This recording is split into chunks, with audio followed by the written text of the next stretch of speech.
Hello, hello, hello. Well, I'm back. So I said I'd be back. I just didn't know when. And so here's the when. I'm back. I'm going to do it. Ready to take on these. Ready to take on the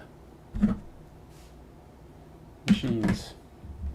Okay, so what I've done so far is I decided to do an outpost phase. So basically, Adrian and Royce reached up to the teleportation gods who sent us back to sent us back to the outpost, and I had decided to do an outpost phase not because it was optional and I was allowed to, but because I actually missed a mandatory outpost phase between coming down or between the wolves attacking me and my escaping and the derelict elevator that we did last time. Apparently, the rules, I have it in my rules highlights here. The rules do point out that you have to, it is a mandatory step to go do an outpost phase if there's no link involved between scenarios.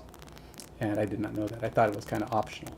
I really think they should change that rule and make, you should just do multiple outpost phases if you go back later. Like if you do a couple of missions, maybe you can't skip two or more of these no link outpost phases in a row before you go back. You know, give you the option of deciding when it makes the most sense to go back. You know, for your purposes. Now, some people like, they're going to want to keep going back because they like that power up or the chance to get something or do something at the outpost. But I think it'd be nice if they did like an option that allowed you to not have to go back to the outpost constantly. So that's my opinion. Take it for what it's worth. Obviously, they don't care. They do what they do. They're not driving their opinions on what I think. But I am just.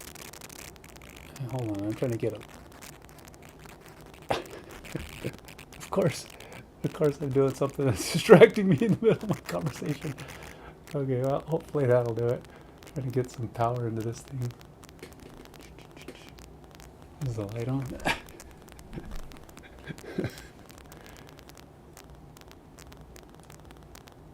Well, if there's a light on there, I can't see it.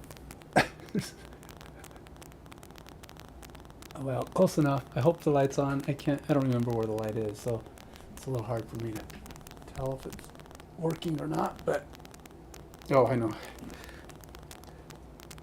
There we go. All right, that distraction over. I wanted to get this light on, but I didn't turn it off earlier like I was supposed to. Okay, so anyway, I skipped an outpost phase. The rules say you have to do. They don't give you the option I just asked for. So as a result, when I went down the derelict elevator, I said, okay, well, it gives you an optional one. There is an optional outpost phase. That's when you have a link that doesn't have an exclamation point. It didn't make any sense to go back to the outpost at this point because it says you can't go back the way you came, and so you have to go left or right.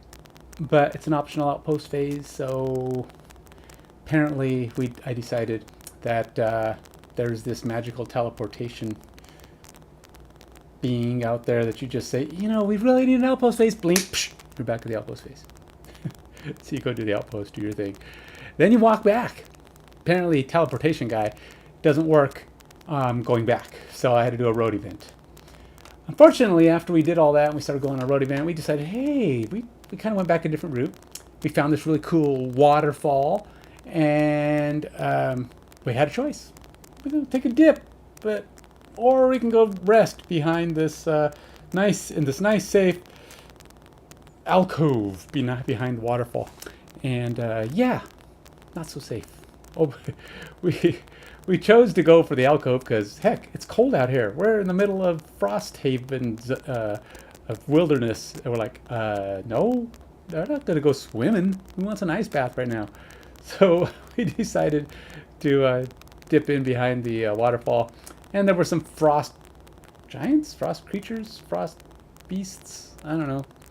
They weren't thrilled with us. We ran, they hit us, we took damage, and we got brittle.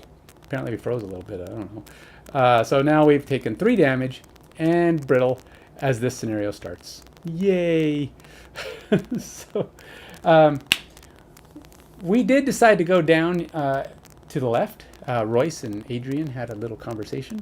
Royce actually asked Adrian what her opinion was, and she said, I'm surprised that you gave me that option. But since you did, let's go left. And off to the left they went. And here we go. I'm going to read it again because I didn't do the scenario when I read it the first time. I just set it up. And so we're going to run right into it with the full story this time. Turning away from the flickering red light. That was where we saw the red light. It was on the other side. It was on the right side. It looked a little bit like the same kind of lights we encountered when we were being attacked coming down the elevator. We decided to go to the dark because why not? It was dark and there wasn't any red lights, which maybe is going to be different. Probably not too different, but what the heck. We opt to move in a direction slightly less ominous. No, only slightly. We take the steel walkway through the open cavern. The ceiling is too high for us to see in the darkness, and no creatures stir around us. But still, the vastness of this place is a marvel in itself. After a few minutes, we come to the entrance of a well-constructed tunnel. Its walls and ceilings are held back with thick metal trellises. Hundreds of hexagonal beams coming together form a heavy metal skeleton that, though well forged, has succumbed to decades of rust. Wide leaves of corroded iron have begun to flake off in several places. We're listening for signs of activity, but there isn't any.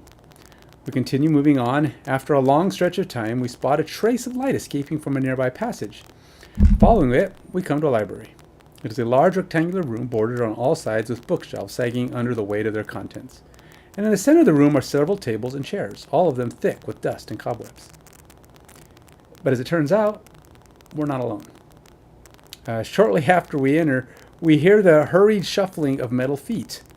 A line of security machines emerge from the far entry, weapons at the ready.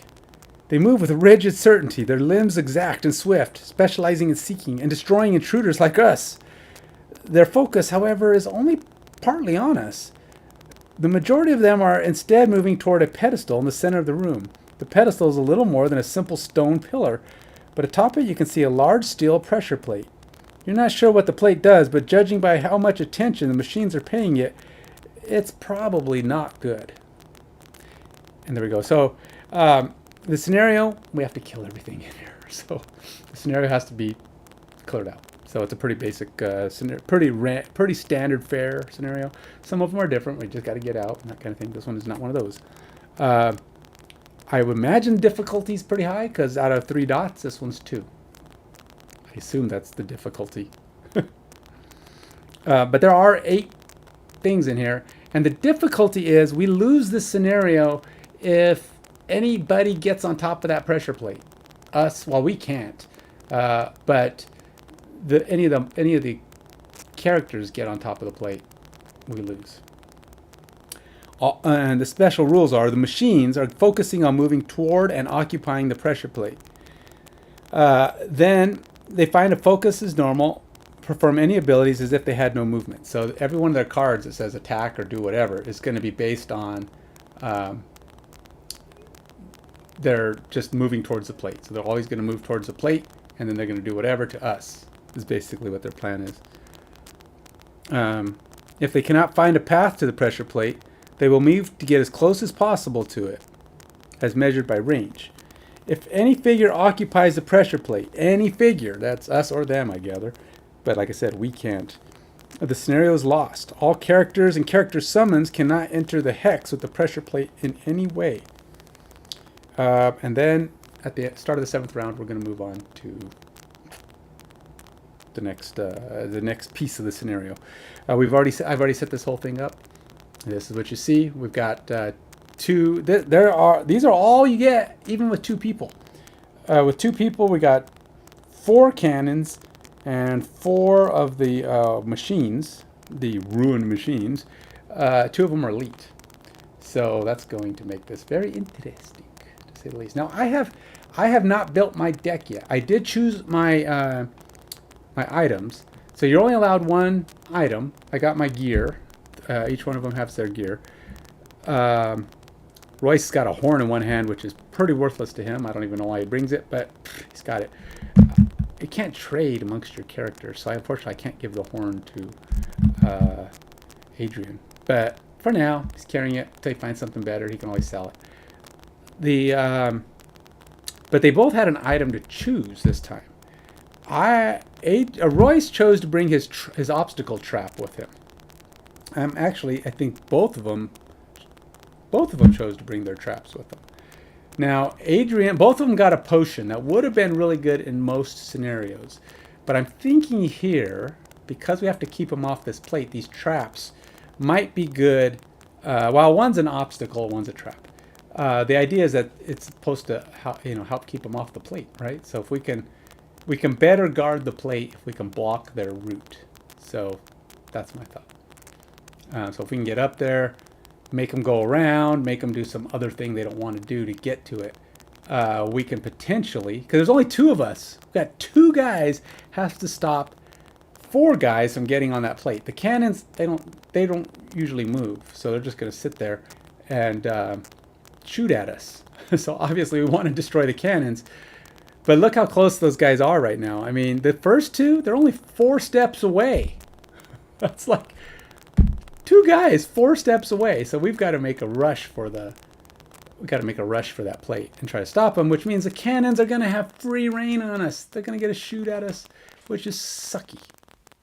So already this is looking pretty difficult because those cannons do a lot of damage, more so than these guys do, these robots do, but they're the ones going for the plate and we have to keep them off. So if we can move quick, maybe destroy the first two guys. I don't know. We don't have a lot of time, but we got to figure out a way. So I'm hoping that maybe we can throw down the traps or the blocking and the obstacles and potentially get them out of position. So our options, I decided to stay on one side. It's not great because it's really not out of range of the cannons. And generally, I'm pretty sure the rule is that you can't move through, or that you can shoot through anything. So these bookshelves aren't even going to protect us. So if we're on one side of the bookshelf, we can't even claim protection because there's nothing here that will actually block line of sight. Now it will block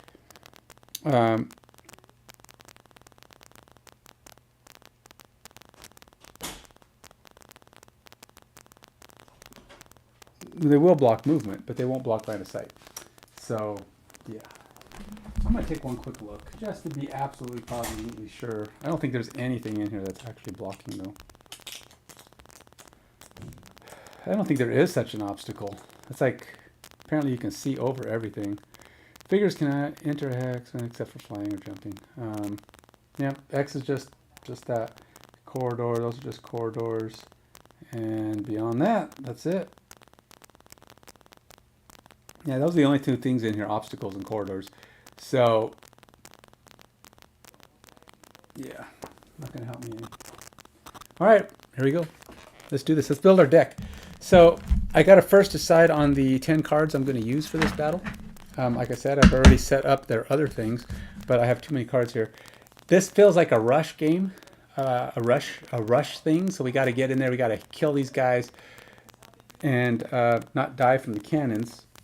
So preferably a lot of movement. I don't think banners are going to work for me on this because I won't have time to keep them moving with me. That makes it very difficult to cast them out.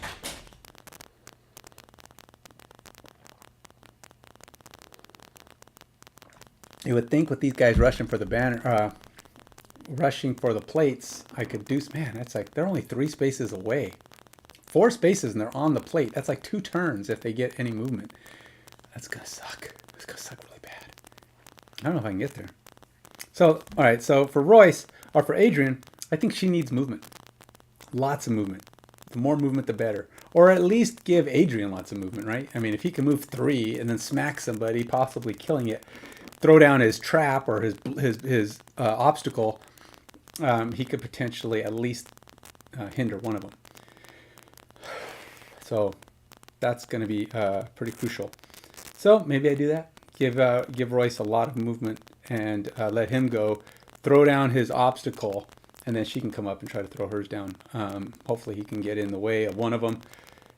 I don't think they generally have range, so that'll help, but they're going to come up quick. So, and you know, we got to do something about getting them off their target and then killing one of these cannons so we're not getting shot at. If we can kill like the left cannon or the right cannon, one that's closest to us, and then potentially have the other guy hold off the bad guys as long as possible, that would be good. We'll see how this plays out. It's going to be difficult to do like these guys are kind of spread out. I don't think there's going to be a lot of opportunities to do area of effect attacks.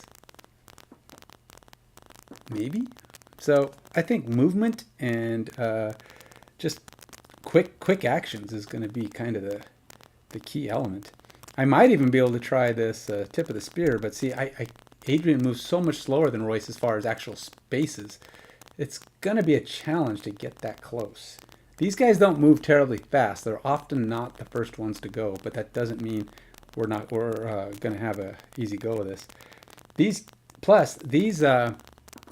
artillery have pretty decent hit points. They got 8 hit points each, which for one guy to take down is going to be pretty tough. And so he may have to get a banner out just to have a shot, because then, you know, the banner will give him an opportunity to gang up on the object.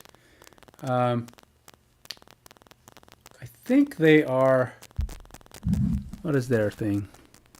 Cannons, well, they can be wounded, so that's good. They can't be muddled. Apparently they don't get confused. So I guess that's good. Good for them. I also got to deal with damage. I've already taken 3 damage, and I've got brittle, so the next time we're hit, we take double.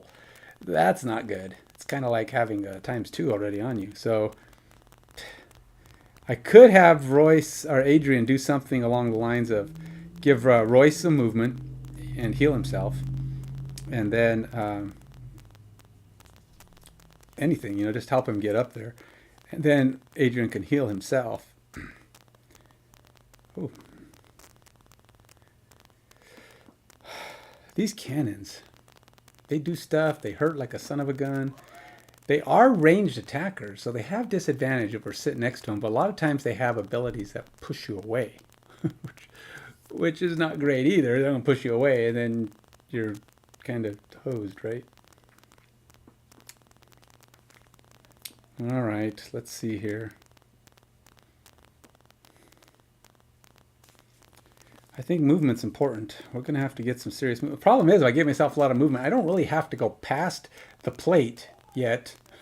I got to kill a cannon, at least one cannon, kill the 2 guys in front, zip to the other side, go try to get that treasure chest, which would be nice, and kill off the 2 elites sitting there without the cannons killing you. So we may have to like stay back, kill the elites, then we have to go around and hunt down the cannons. We got to kill the cannons because they're enemies, right? So you can't like just leave them, because the game, you can't win without knocking out the cannons. So, but at least the cannons don't move.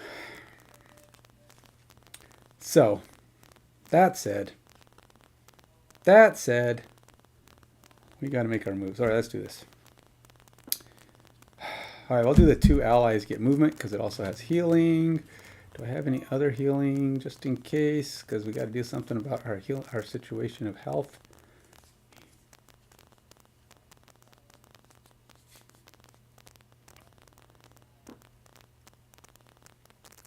I could do this healing. That's healing for everybody. I did not bring my potion along. He's got a potion, but I chose not to use it.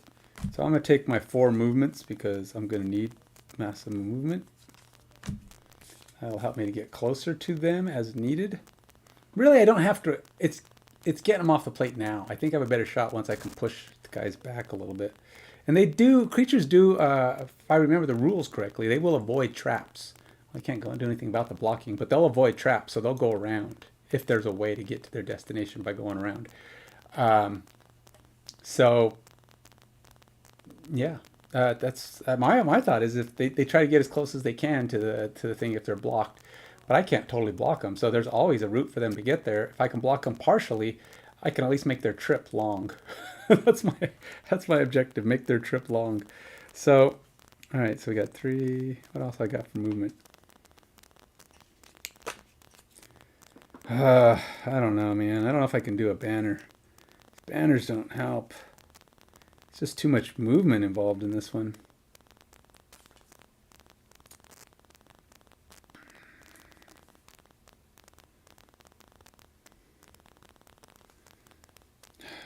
Banners, banners, banners. Why are you so bad? Why do you not move on your own? Shield. Now, this one could come in handy. It's got some shield at range, which will help with the cannons if I remember to use it.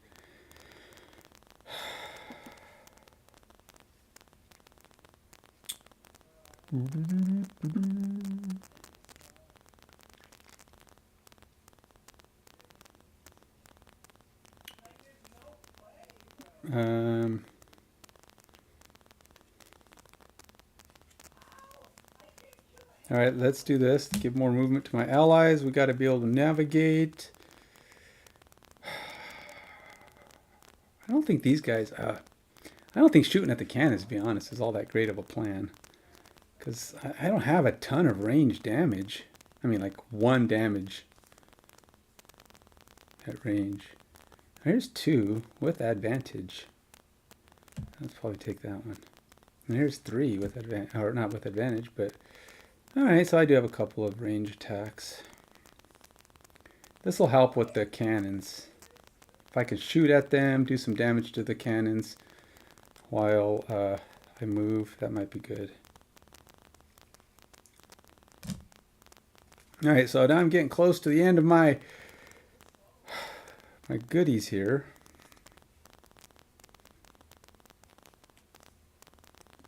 All right, let's take these. I'm just taking a bunch of range stuff, so I have a shot at shooting these guys down. Possibly unbreakable wall would be good, because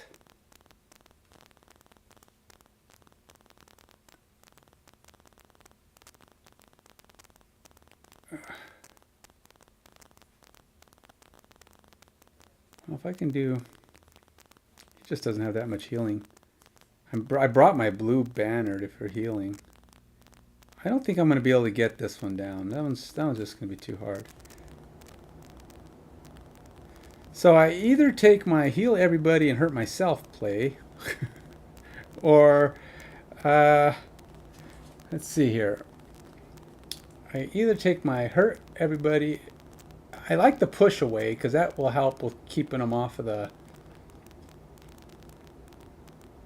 It's not a good way to position for that though. That's a tough one to position for.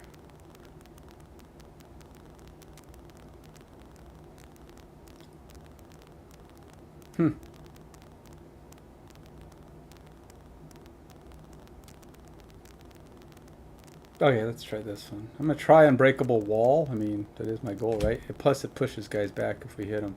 So, all right. There's my there's Adrian's. I believe we get. I think that's right. 4 cards left over. 1, 2, 3, 4, 5, 6, 7, 8, 9, 10. Yep. All right. Adrian's set for battle. Oops. Adrian. Hey, what the heck? Oh, that's because it's the wrong bag, man. It's the wrong bag.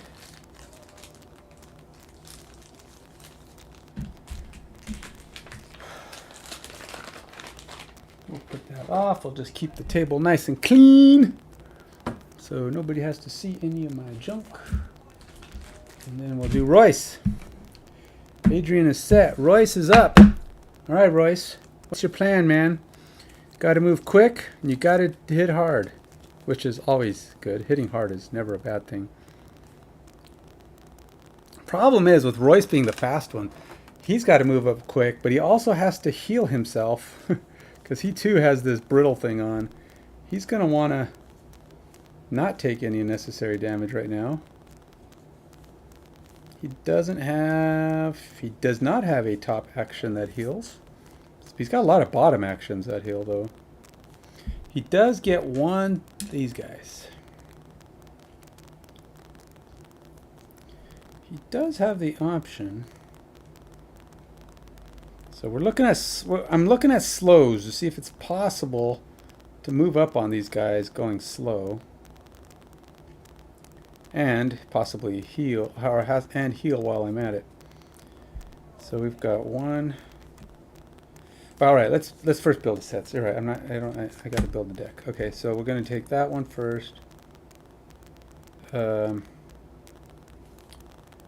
grab all the heals.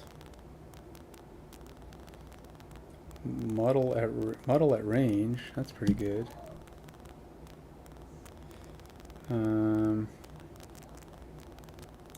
All allies add 1 to their movement. I do like these multi-hits. I gotta take the multi-hits. The move and hit kind of things, they're too good. It's too important, man. And this one, which can push them back, when you're trying to keep somebody away from something, a push away is pretty good.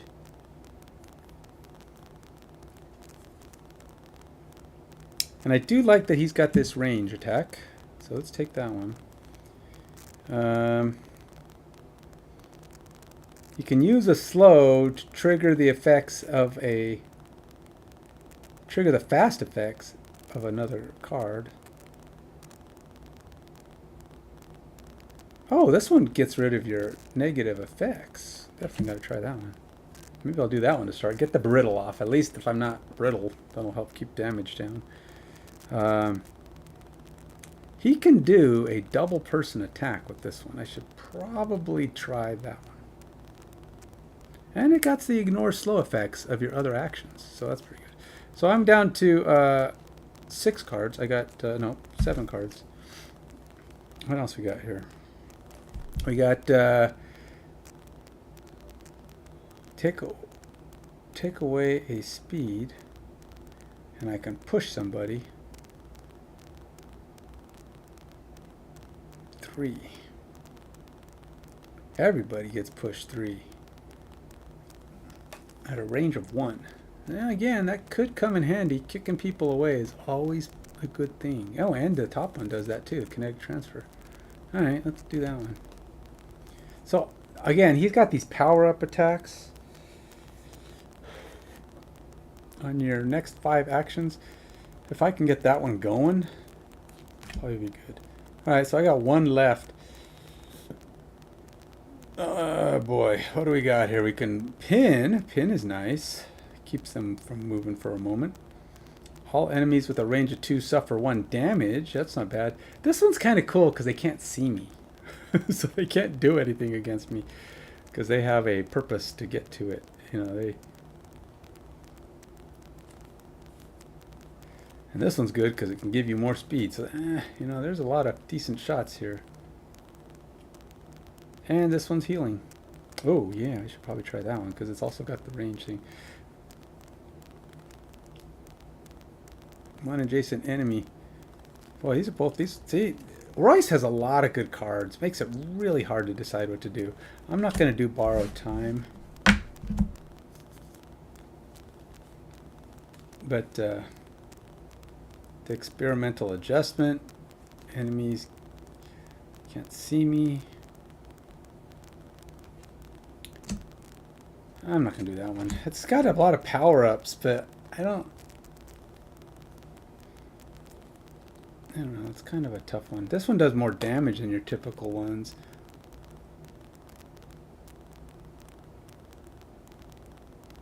Alright. I think we're going to go with either Blurry Jab or Drive Recharge. This is Drive Recharge. Top half is a little bit of setup for you. Kind of give you some... Puts a blessing in your deck. Does puts you some armor to reduce damage. Which could come in handy against those stupid cannons. Then we have the Blurry Jab, which can do up to 4 damage if you're going fast, and it wounds them, so it speeds up their demise. So those are the 2 I'm kind of debating between. I do like the healing effect of the Drive Recharge.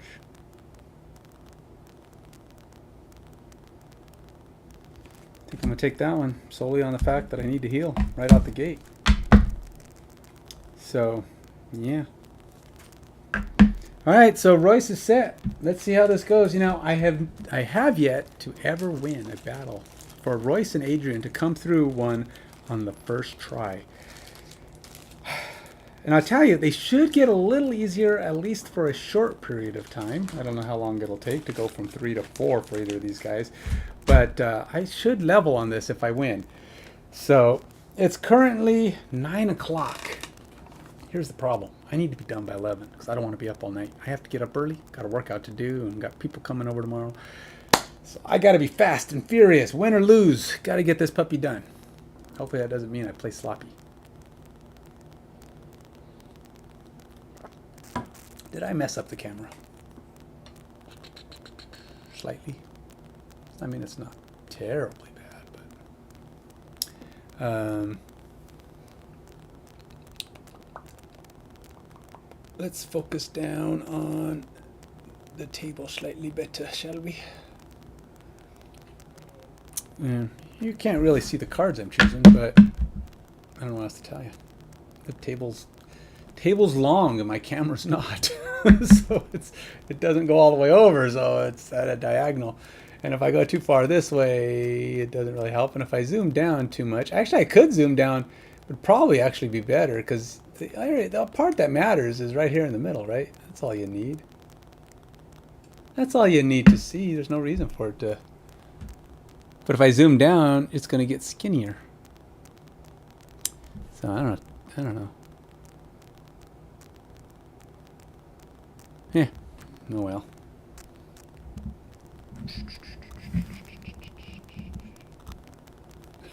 Okay. Let's turn on. Oh wait, you can't really. This thing doesn't need to be here. That's for sure.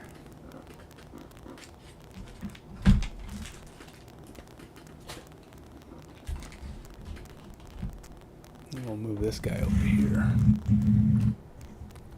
We'll let you kind of get a what is it, rat's eye view of the action instead of a bird's eye view.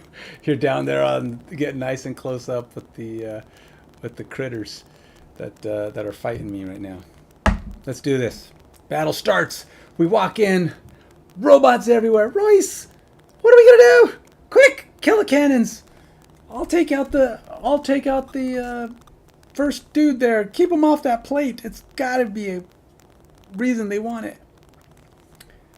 Got it. Let's do this. All right, so let's plot the plan. Let's plot the plan. Don't want to lose this. All right, we will go remove. All right, well, what's more important, getting the damage fixed or going fast or moving my tushkas? I think moving my tushkas and getting that stupid double damage thing off of me. All right, so with that, I have that, and I get an extra speed because I'm going slow. I gotta make sure I pay attention to my slow plan, and then we're gonna go with some way to hit. I'm hoping I can hit. That's the goal here. Ooh, I actually brought that one. Who brings that one? I've never liked that one. Definitely don't like that one. Oh, you know what I didn't do? Time out. We got one last thing to do in our preparatory phases. We have to pull out battle goals.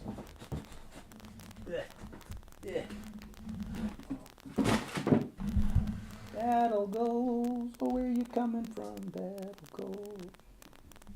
Where did that go? All right. Oh, battle goals. Where are you coming from? Battle goals. Okay, so we get 3. Yes, it's different from Gloomhaven. If you're a Gloomhaven person, you're going to go, nope, it's only 2. It's not. It's 3. That is one of the things they changed. It's in blue text. In Frosthaven, the rule book, if it's in blue text, it's new to Frosthaven. So they did offer you more cards. You still only get to pick one, of course, but you got to pick one. All right, why am I shuffling those? Assassin. Kill an enemy before it takes its first turn. Well, wouldn't that be awesome? That would be fun to try, but there's very limited characters on here. I'd have to be crazy fast. These guys are spread out. No, not going to get that chance. Peacemonger. Never kill an enemy. I'm playing a 2-character scenario. When would I ever have? Yeah, wow, that's never gonna get used. It's like I have 2 guys. What, the Adrian's supposed to kill everybody? Yeah, no. I guess we're doing sleeper. Have 1 or more cards in your hand each time you rest. That might be doable. I think he actually had that before and he pulled it off. So, yeah, that's never going to happen. Let's just pretend like that card don't even exist. All right, Adrian, what are you doing, man? What are you doing, my woman? All right, Mugger, kill an enemy and loot the loot token it drops in the same round. Well, that might be doable. It's easier for Royce. He's got the extra movement. But if she's playing the right card at the time, maybe. I guess if she's adjacent, kills it, moves on top of it. That's doable. None of these are double check marks for her, so obviously. Ritualist, kill an enemy while 3 or more elements are wrong, or strong, or waning. Dude, I never get more than 1 or 2 going at any time. Acrobat, lose a card to negate suffering 5 or more damage.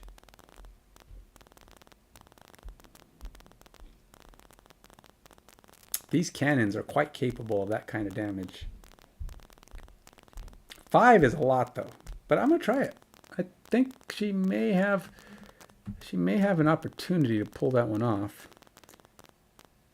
I don't know what's harder, the Mugger or easier. The Mugger, I mean, obviously take the easy one, right? You want to get it out of the way.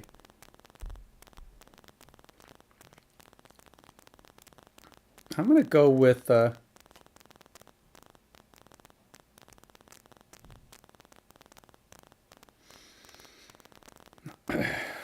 this is tough.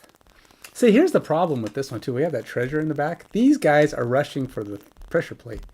So we almost want to leave 1 cannon alive. Kill everything around, get the treasure, and then go back and kill the cannon. Because the cannons can't move, so they're no danger. I think I'm going to take, well, this one's obvious. I said acrobat. Let's do acrobat. Screw it. All right.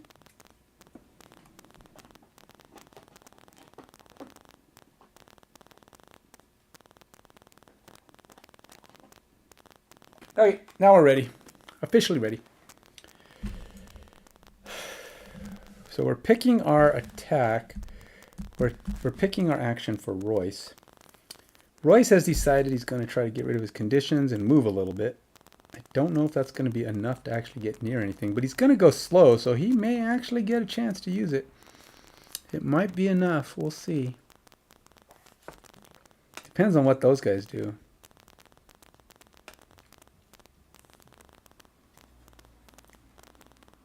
Let's go with a twin strike. If we can get up there, we might be able to do some double smacking on this guy. Might as well. I do have a range, but I don't have any movement really on the top. So the range ain't going to be far enough in all probability, especially at slow, because slow really cuts the range down on this thing. Drops it down to... Oh, it's only range if you're fast. Otherwise, it's a close-up attack, which won't be great. Won't be great at all. So here we go. We'll put that up there. We'll move his little token out of the way. Hey, I'm going to have their little token on the board. Let's at least put it there. So, all right. Let's go ahead and do Roy or Adrian. Adrian also has the same kind of issue. She's going to give movement to Royce, so he can get as far as he can. And seeing as she's close to this cannon, I think I'm just going to have her shoot at the cannon. I'm going to have her shoot at the cannon with advantage. It won't kill it by any means, but we could potentially... Well, I did say I wanted her to heal, but really she's going to give Adrian movement. She's not going to be able to heal, so...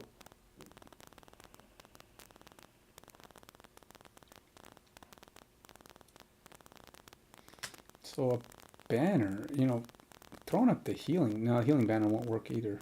Not till next turn.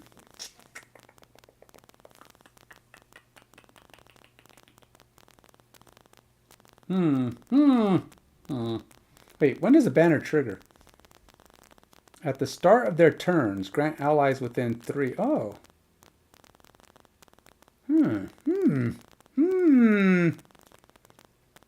Heal oneself. So you get one. Healing will take away. Healing takes away, unless it's poison, you can get the heal and clear the negative effects. If I do this, Royce is only down 2, and he has no more damage on him. That might... Oh, but I won't give him the movement. Poo. That's all I gotta say. It's poo. I can do 2 with advantage or 3 without advantage. I'm gonna go with... It's probably a bad risk. But Royce has got, or Adrian's got more health. Gosh. I really don't like having this ×2 on me. ×2 is deadly. Well,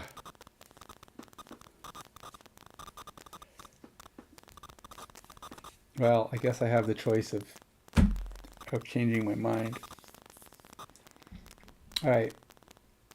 We'll do that. All right, so here's the deal. There's the plan. 21 for Adrian. If I go as fast as I can with Royce, but you know, really, I don't want to go that fast. I want these robots to move. It gives me a better chance to actually catch up to him or to hit him on the first turn. 87. So he's going to go slow.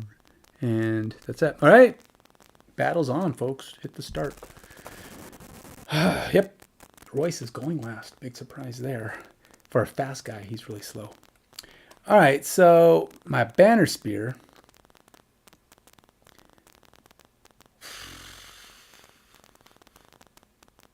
Can't get out of the range of either of these rockets. We're going to get hit by both of them. That's sucky McPoo-poo.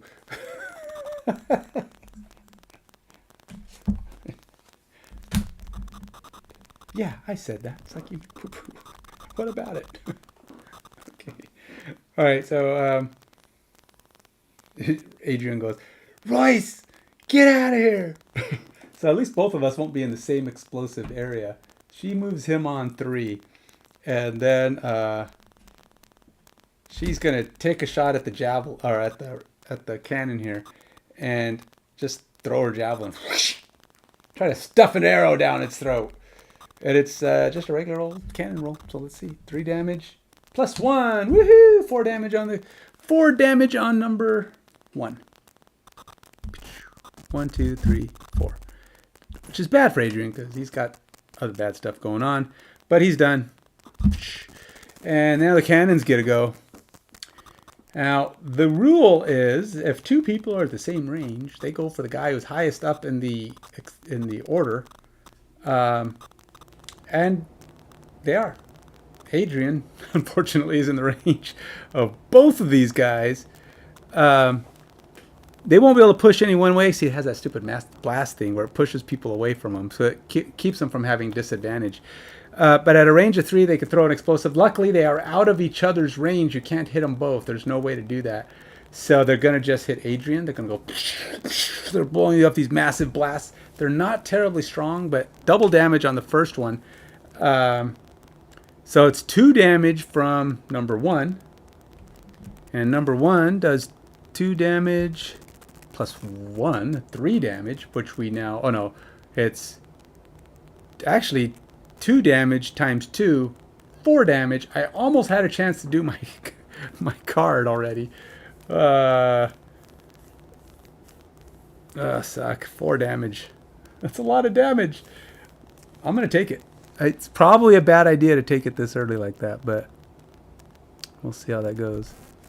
1, 2, 3, 4. Eek, already down to 6. All right, so the second cannon comes in. Boom! Fires another blast at Adrian. She's doing another 1, but this time it's not going to be ×2. So it was 1 + 1 is 2 × 2 is 4. This character only gets to do 1 damage to her. But she gets +2. So she gets to do 3 damage to her. Frick! Right out the gate. We're getting pummeled already. Holy cow. Ugh. Not fair. Not fair, I tell you. I'm going to have to start throwing cards away on the next turn unless I do it right now. I don't have a way to do anything about that damage I just took. And those are actually small damage attacks. I mean, I was hoping that these small damage attacks would be small damage, but those were like nothing. They were really painful hits. But I'm sure they're going to try and do more to me on the next shots. So we'll just have to see how that goes. I don't know if I should throw a card away already.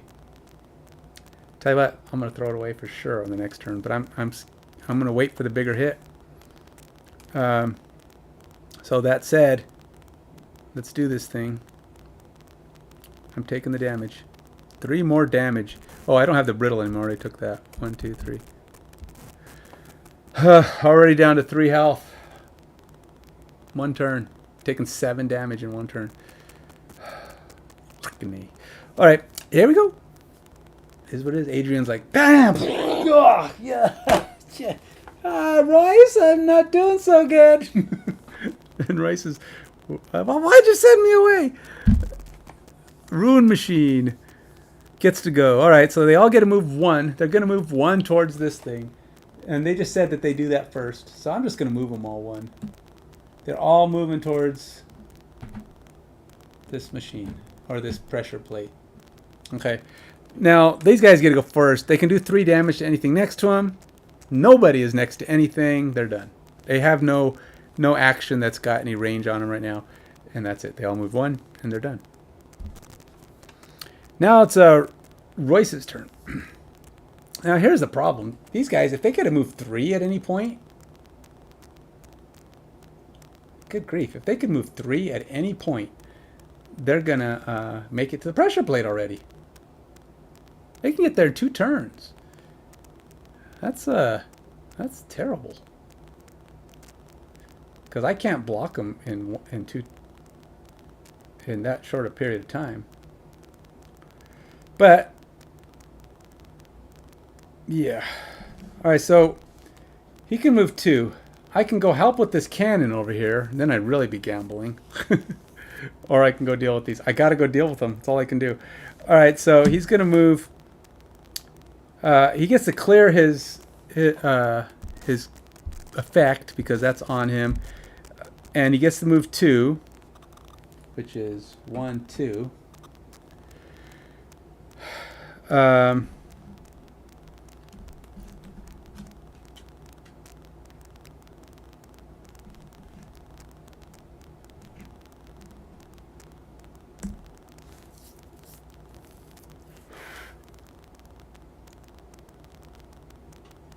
He's going to go with the twin strike. And since he's going slow, it's going to be a 1. Oh, God. There'll be a 1 and a 2 damage. Screw it. We're spending 1 of my speed already. The one I just earned by going slow. We're going to do a twin strike. All right, so Royce is doing 2 damage. What that does, by spending the speed right here, I have an ability on the bottom here. It says, trigger the fast effects of your other actions instead of the slow ones. So that's what I did. I spent a speed to use my fast effects, and so my fast effects actually take away the slowness of, or the reduced damage, and they also let me move in the middle. So, and gives me an XP should I happen to be able to use the movement. So it's 2 damage to start, 3 damage for the first guy. Number 3 takes 3 damage. 1, 2, 3. 3. Nothing else happens there. I'm going to move. Both of them can get there in 1 shot, so there's really no... I mean, I could try to kill him, which would be awesome. But if I don't move, I mean, I guess I could move. I mean, it's like, move away, come back. There's no reason why I can't do that. I don't think there's any... It's kind of silly that you... I mean, it's... If you're going fast, move 2, get an experience. But I'm not... I mean, whatever. I'm going to get my experience. I don't think there's anything that says... I know you have to do this middle section, but I don't. It's comma, so I don't know that you have to do both parts because moving is not a big deal. 1, 2, you know, or 1, 2 back and forth, unless you're not allowed to hit the same person twice, which I don't know why you wouldn't be. But he's gonna go. He's gonna stab him again for 3. So 3 is enough to knock him out, unless I do something really bad here. I did not. Boom!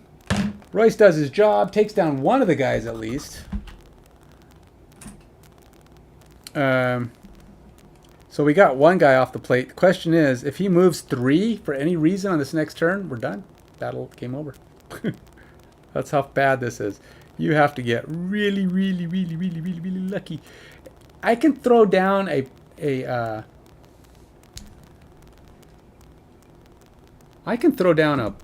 barrier right now just to have it here, so then they can't go through. It's a blocking barrier. They cannot move through it unless they can fly or jump. I'm tempted to throw one down, but it doesn't feel like the right spot. Just because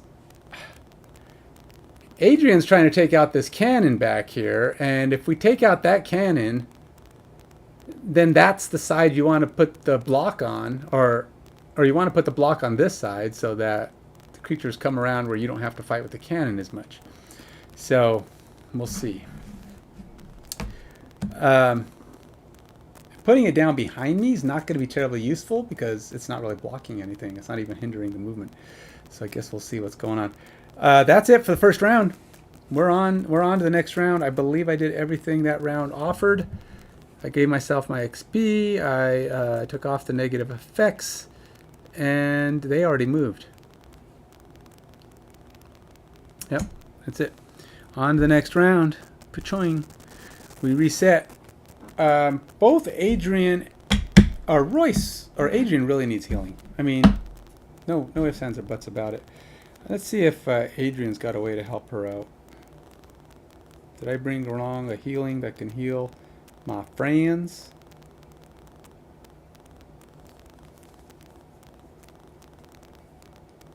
Huh. Well, we can try going slow again. Oh, well, how far is that? Nope, that ain't gonna work. We're way too far apart. Way too far apart for that.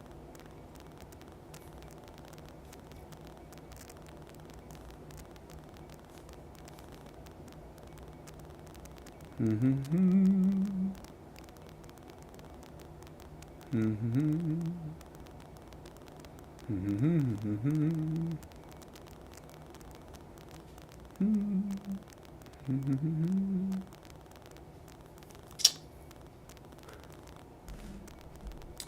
wish there was a way. I think I have to move fast to try to get in front of this guy so he doesn't have a chance to move up on that. Yeah. I'm gonna have to move fast. So, easy come, easy go on the speed. I'm gonna... So I don't think... What is my fastest slow? Of all my slows, how fast can I go? 47. Yeah, that's pretty slow.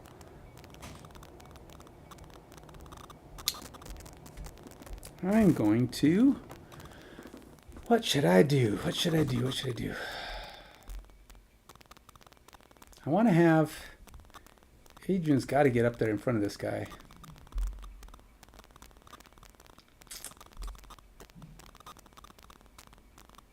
Well...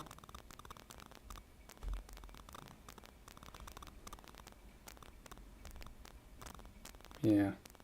I hope 17 is fast enough.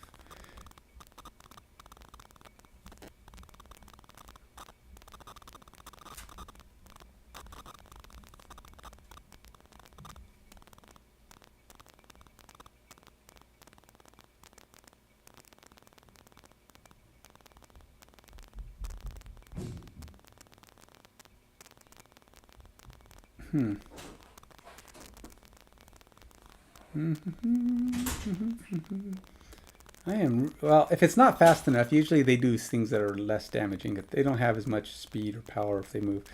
I am really trying to see Do I have... Oh, I know what I could try. What if I... Or did I already use that? Is that card already gone? I don't know. If I use speed, I can do that one. And then... I can try that one. Oh, but these are pretty slow moves.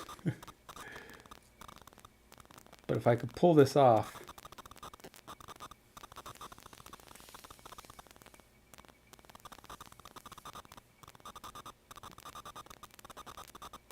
Let's try it. It's 36. It's kind of slow. These guys aren't known for their speed. They're kind of clunky. They're kind of clunky for bad guy robots. I mean, it does say they're ruined, right? I mean, they're not really ruined. They're perfectly... They seem to be functioning just fine. But, so, Adrian has got to heal. I'm sorry, I have to heal. But maybe I throw up a heal banner. Because it means I'm probably going to end up taking damage. Pinning this guy is not going to do me a little... Oh, you know what I did do, though? When I threw my javelin, I did infuse the wind. So let's get some wind going here, because I might actually use that. And it does fall to waning, though, as of this. But, that said, I could theoretically try this action, which would be very advantageous for me. Also, if I throw up, what can I do that's on the bottom half that's beneficial to me at all? I think it might have to be a banner of some kind.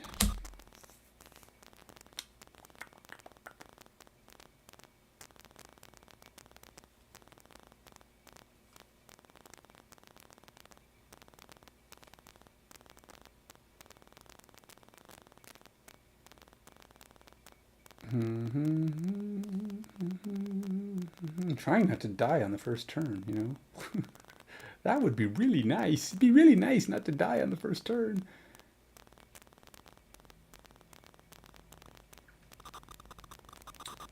Those cards are very similar.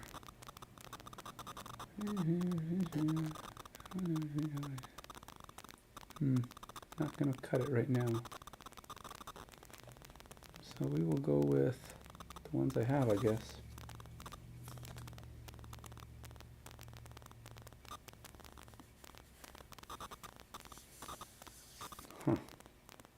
If I do that, there's that, but that won't... How much damage did I do to that guy? He's down to 4. That'll be interesting. Alright, so we're going to do some fast attacks on this one. We're coming out of the gate with some speeds, man. Well, speedy as I can, anyway. So Adrian's going to do a 15 on her action. Royce is doing a 36, which is fast for the abilities he's taken on. So it's not terribly fast, but hopefully it's enough to at least get some shots off. I think we're going to have a good shot to be negating that damage. Nobody's had to rest yet. So, all right, let's do this. Okay, we got to go first, ahead of all the nonsense. What damage can we do? Adrian, you're up. Adrian pulls back her... it's a deflecting maneuver. What do we want to do, Adrian? We can do 3 at advantage and throw up our healing thing, or we can throw up some shields. These guys are going to do 3 damage at range.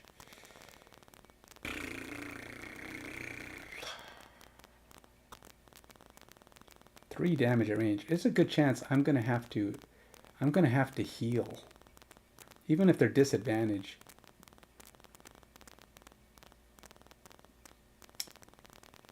Three damage. Wow. Even at disadvantage, that's going to be some gambling. I'm doing it though. I'm throwing up a healing. Well, if I throw it up in the right place, it'll take part of the damage, which means it might even die on the first turn, which is going to be a bummer. Which means I won't even get to use it. All right, I'm going to put it on the side over there. Okay. So we're going to throw up a healing banner. With any luck, it will be useful to me for a while to come. I may have to heal it and myself at this point. So now we're going to do, I'm going to use this wind, and then we're going to take an advantageous strike at the cannon we pounded on last time. Get a little bit of experience for this. So yeah, that's 3 damage at advantage. Let's see how it goes. Plus 0 and really plus 0. What? Come on. So lame. So many levels of lame. All right, well, 3 damage on this guy. 1, 2, 3. It's not enough to kill it, which means they both get a fire at me, which is going to suck the biggest suck. But whatever. And this thing. All right, so this thing also went up. That's going to give me 2 XP. And yeah, it's going to go away as soon as it dies. Hopefully it won't die too soon. We got to heal. I got to heal. It's getting to be a problem. They do 3 damage this time. But one of them's going to shoot at my banner. The other one's going to shoot at me. They both have it's a range of 5, so there's that.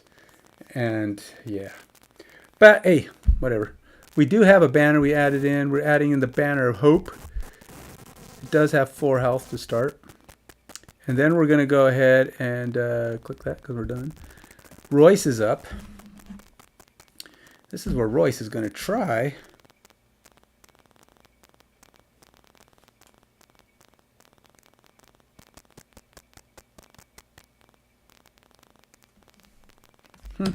This ought to be interesting. Royce is going to go ahead and use that speed of his. He's going to move around here. Movement of 2. This is the card we're trying. This is the guy. Basically, those blurry signs and all. They say, move 2. And then you can push an enemy away while you do a damage of 2. And then you infuse fire. But then my other ability is going to let me shoot at him. So we're going to do 2 things to him. And I'm going to throw down my blockade to keep him from coming back in this way. So that'll slow him down. So we're doing 2. We're doing a damage of 2. Plus 0. Whoopee. But at least he's kind of damaged. What number is he? He's number deuce. Numero dos. Takes 2 damage. And I can push him away 3. So he's going to go... How far away? Do I want to... No. I'm going to push him back 2. Because I don't want him to get out of range. I think you have the option. I think it's up to 3 spaces. I don't think you have to push him all the way. That would stupid if you have to.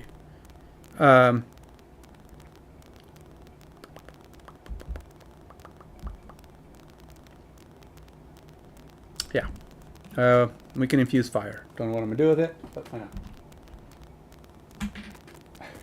I mean, we have to infuse fire. It's not like I have a choice.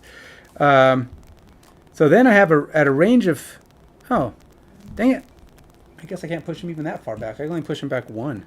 Because it's at a range of 2, I can hit him for 3. So we're going to do that. 3 damage. Plus 1. 4 damage. Yee, he's getting down there. Oh, it actually kills him. Good job, man. 1, 2, 3, 4. Sweet. Royce is doing his job. Royce is killing stuff. You're on a roll, man. Alright. So that's there. But we are going to throw up a blocking obstacle. I don't know what a blocking obstacle. I need to find me a blocking obstacle. Blocking obstacle. It doesn't say what it looks like. I guess I'm just throwing down, by the picture, it looks like I'm throwing down some tax. No. Not exactly sure why tax would stop one of these guys, but okay. We basically knocked down a piece of the roof. We'll call it, what do you call it? Clutter. Basically, we broke the robot so bad he fell down. Now he's blocking the road. Not a trap, just clutter. Now those guys can't go through it. They have no movement coming through there, so that keeps them out.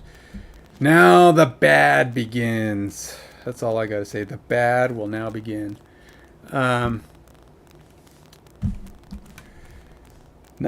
We haven't been hitting that hard. Royce is kicking butt. He's killed 2 guys in 2 turns. I mean, if I had taken the kill a guy on the first turn without him ever getting a move button, we'd have killed him. Oh, no, we didn't. I mean, I guess I could have had I gone fast. But ultimately, we killed this guy and he never moved. Neither one of them ever moved because their move didn't have... Oh, no, they did move 1. Oh, never mind. I don't know what I'm talking about. I guess I wouldn't have killed them. I wouldn't have assassinated either one of them. Because they both did move.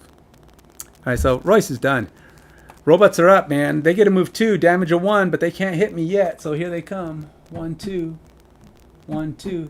They're moving towards that thing, but Royce is kind of in the area. But that's it. They can't hit nothing. They have no range. So, whatever. Oh, wait. Who's a what? Wait. Oh, I didn't take this guy out. I killed him last time, but I didn't do damage. I didn't clear him out. So now the ancient artillery is up. Hey, Peter, you're back.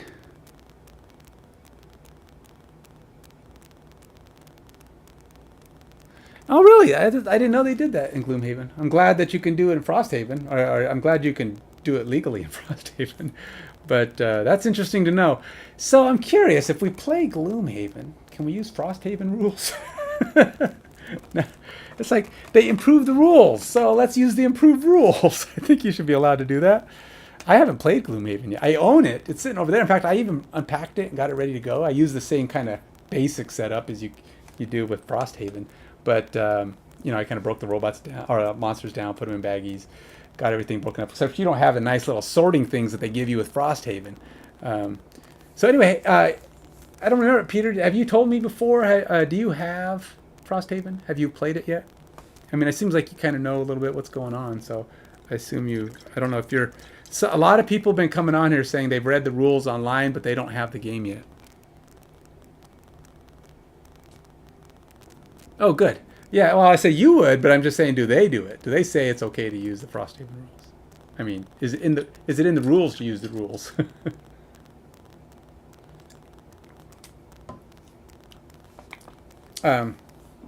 Anyway, let's get on with it.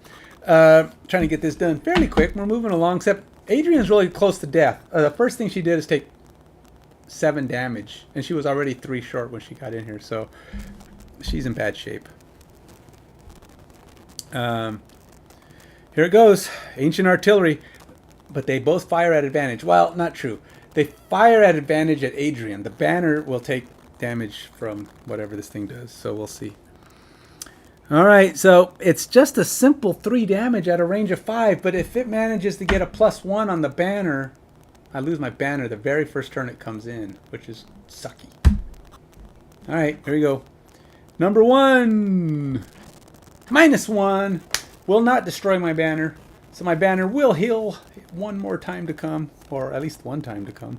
So banner takes 2 damage. And then me. Okay, so it's disadvantage against me, Adrian.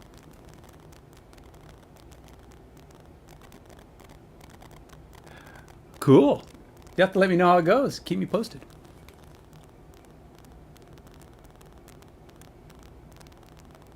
Oh, you know some of them. That's cool. That's very cool. I don't know if I did a video on getting this game ready to play. It took forever. I actually had a oh no, for Gloomhaven I did a thing where it showed me how long it took to break it down, get it packed up, get it ready to play. And guarantee you it's longer with Frosthaven because there's more parts and more pieces. But I will say this, it is definitely better. I mean, it's a nicer setup, but it takes forever. Forever. And I didn't really talk. All I did was sit there and do it, and I had a timer going. But that was for Gloomhaven. I thought I did it for Frosthaven, but I got the idea while doing Frosthaven, so didn't do it. But you should probably have an idea. You played Gloomhaven before. Anyhow, so here we go. Range of 5. This guy gets hit me at disadvantage. Let's see. Bomb. Come on, do worse. -1. Well, 2. But here's the problem. I have 1 health left. if I take it. Adrian is in bad shape. I don't want to sacrifice a card for 1 health. That's so bad, but I don't want to do it.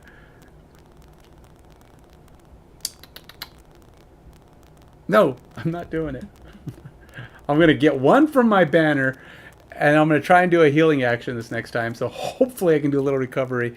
And with any luck, I can figure out a way to kill this stupid cannon. Or maybe Royce will come over here and take this guy's heat off of me. I don't know. Something. Because we've got a moment before these bad guys come in. If we can kill the cannon over there, Adrian has a chance to kind of come in and help from a distance. So these things can't hit from... Oh, wait a minute. Oh, I didn't even see this. There is 1 more cannon attack. 1, 2, 3, 4, 5. 1, 2, 3. Yep, they can hit Royce. Yeah, Royce is going to take a shot. It's 3 damage at a range of 5. 3 damage on Royce. I forgot about that one. He could reach. Oops. So everybody's getting wounded. It does say this is a hard scenario.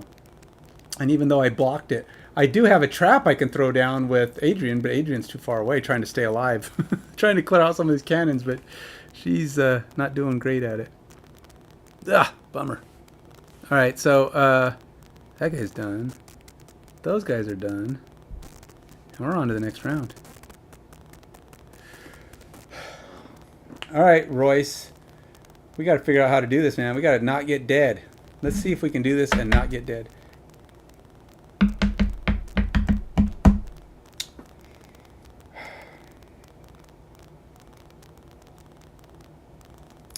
Healing. Oh, I need some healing. Royce, what are you going to do, my friend? You're moving slow this round, which means the cannons are probably going to get a shot at you. What's your fastest slow? You're going to want to do your fastest slow. 47 is your fastest slow. Okay. And then...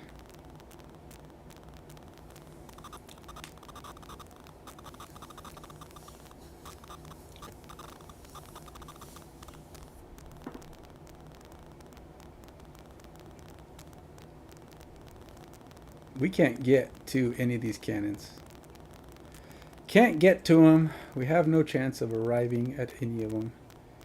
Don't have that kind of speed.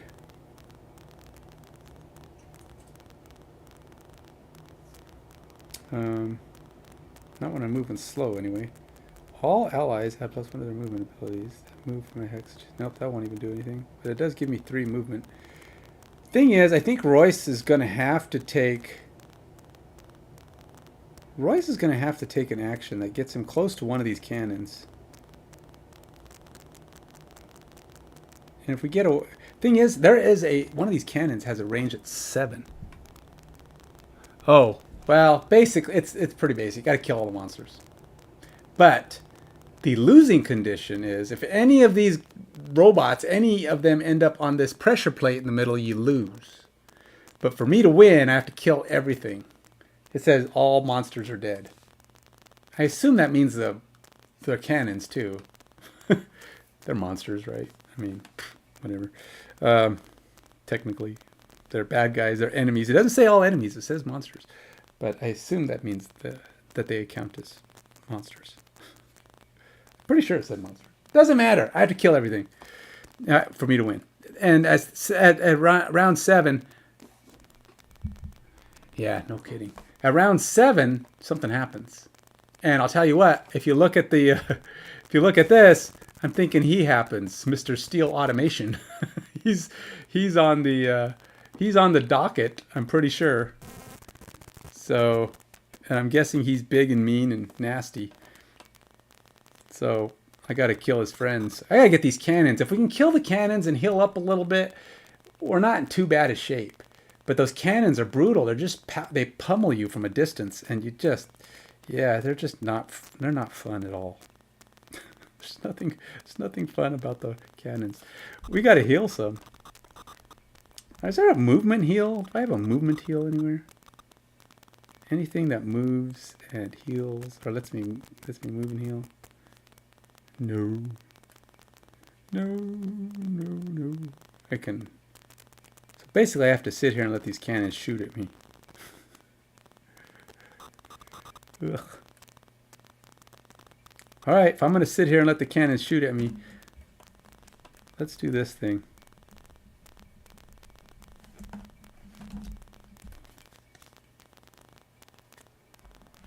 Yeah.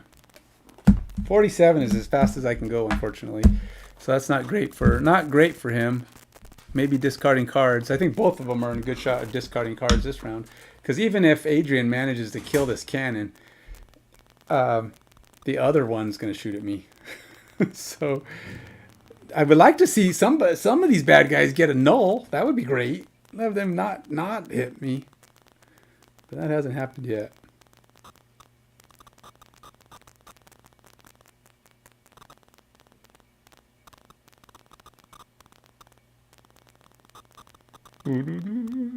I would like Adrian to be able to move up on.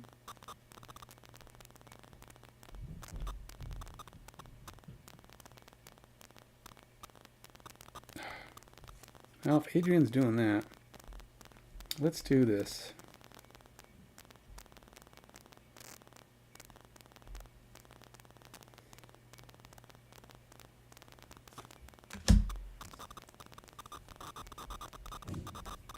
.32 is not very fast, but it is the only thing I have that might let me do this. All right. So we're hoping to kill this thing quickly, because if we don't, 32 is not very fast though, so I don't know. And he's doing 47, she's doing 32. Lico, 32. Fingers crossed, man. Oh, you should have seen the derelict elevator. You want tower defense. Every 3 floors, new guys jumped in, and that second floor, the second time they jumped in, it's like you start off fighting like, I think it was three guys and 2 cannons. The cannons are off to the side. You can't even fight the cannons. Your goal is to stay out of the range and just hopefully don't get hit every turn. And then you go down 3 more floors, and there's two more cannons on the opposite side. And now you have 5 guys on the table with you. And if you didn't kill the ones before, they're still with you. And at turn 7, it's like another 4 guys or 5 guys. And then at turn 9, you get bigger guys. Not necessarily more. But so they're just throwing these guys at you, and you're trying to kill them. Now, luckily, there's not a lot of movement, so you're not wasting a lot of time trying to move. You're just trying to kill them as fast as you can. But yeah, that was tower defense. You just got constantly monsters coming in. So I mean, if you're talking about you being the tower trying to defend yourself and stay alive, these guys are kind of like tower defensing me right now. My 2 guys are getting pummeled from all directions, but we will see. Let's turn these face down so I know which ones I'm working with. That's it. I've done all of the planning on my end. Click the button. What do we got? Oh, yes, we get to go first.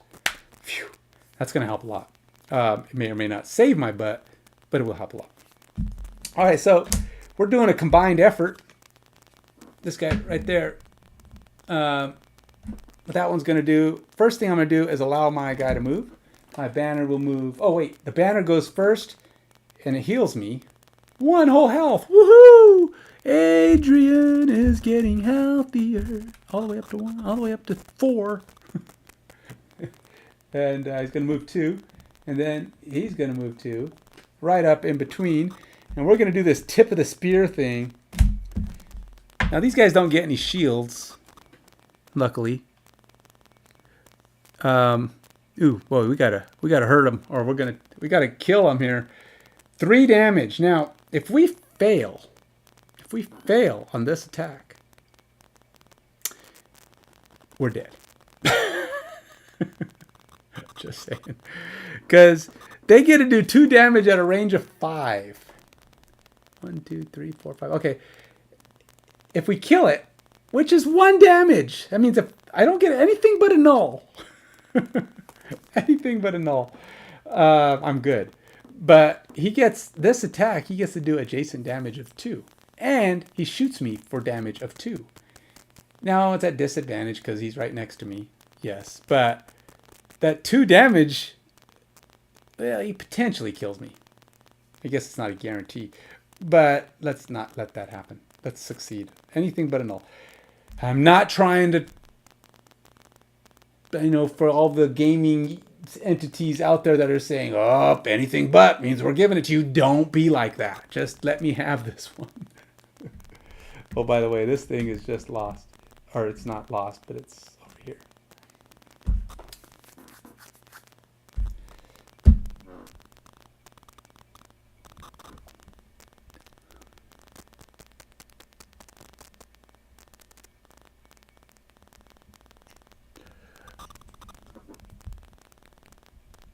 Yeah, it's pretty. They actually make these pretty hard.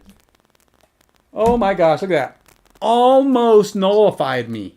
Almost nullified me. Do you see that? -2. What the heck? If it wasn't for the fact that it was a 3 damage attack and I needed only one damage, I would have failed. Stupid thing, get out of my face. Holy Magnolians. Could you cut it any closer, Adrian? Hey. Adrian gets an experience for that nonsense. Phew. All right, so on the upside, cannons can't reach me now. Their range is 5. This one will not be able to get to him. So she's got a chance to try to recover some. But on the downside, Royce can be shot at. And so the question is, 1, 2, 3, 4, 5, and 1, 2, 3. They can hit. He can get hit by 2 people. So we will most definitely be moving. So we are going slow. So he gets his energy, one of his speeds back. Best he can do is try.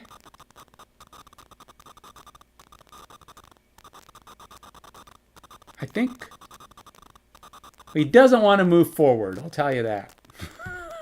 He definitely doesn't want to move forward. That would be no good in that. Yeah, I know. Cannons are one of those things. These guys suck, and they hit hard for the most part. I think they're worse than these guys. These guys really aren't that bad. I mean, they hit, but they could be worse. They have these other things where they kind of break down or fizzle or self-destruct. So there are scenarios where those guys are actually not. I mean, they're not that bad, but it's the cannons constantly pummeling you, and so we got to kind of take those out. And unfortunately, they're spread apart, which makes it really hard to get to them. But I did throw down some blockage here, so they can't move through that. So if I move back here to go try to fight this thing, Adrian is going to have to come up and defend. But she's also got a trap she can throw down. If she can get in position, she can throw something down that would help damage these guys. And the rules have it that the monsters will try to avoid traps as long as there's a way to get there, which means they would go around, assuming I can throw it down before they get close. That'll be the tricky part. So Royce is moving. He's going to go towards this thing, which is probably not good. But at least it gets him out of range of that thing, which is 5. And he gets the heal too, which is definitely a necessity. Because he's doing the bottom half of Power Leak, which is move 3 and heal for 2 everybody who's within 1. Which would be my friends if they were close enough, but they aren't. Which would include my friends. Then, as part of this, I'm activating my overdrive, which goes until the end of whenever, till I die. It gives me 2 XP as well. And since I'm going slow, it actually gives me a shield. So, that's going to help a lot with these cannon guys, because I need the shield. So it's when I'm going slow, I get a shield out of it. So if I can continue going slow against this guy, his range attacks are always going to get, or he's always going to get a -1 on me, which is helpful because he's going to take a shot at me at 2 damage at 5 right now. And oh, bummer! I lose this card. This is a lost card, but it's also another XP.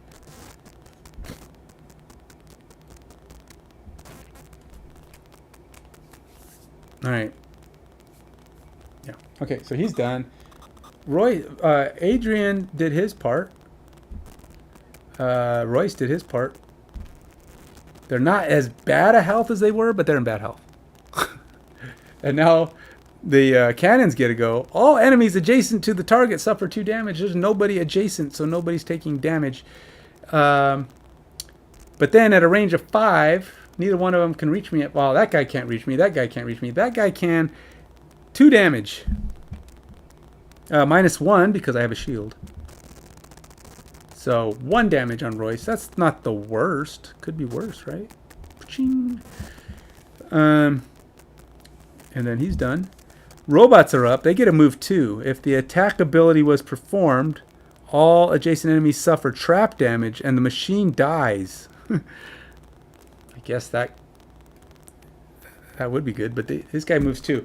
So he's got to find a path that gets him to that plank.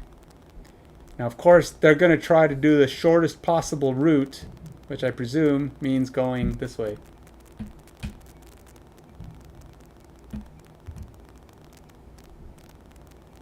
They're getting close. It's going to be a problem. I don't know how I'm going to get there. If I don't kill this cannon, though, all's lost. So it doesn't matter. All right, they're done. Got to kill this cannon, and then things get easier, because I think I can stay kind of out of that thing's range, but I've got to get there. We've blocked off one route. We got to figure out how to block off the other one and make them go around, which would save us a lot of hassle. Maximum movement says use this card. And this guy, and a need to keep him from moving, says use that card.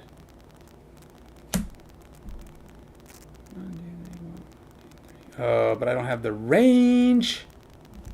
I don't have the range to hit him unless I can go really slow. I think that's like next turn movement. I gotta do something for this turn.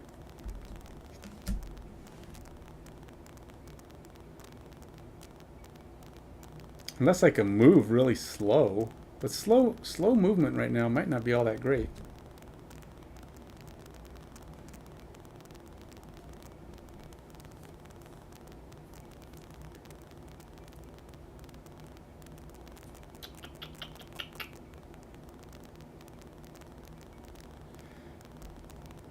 I don't have any wind, do I? Do not. I do not have wind.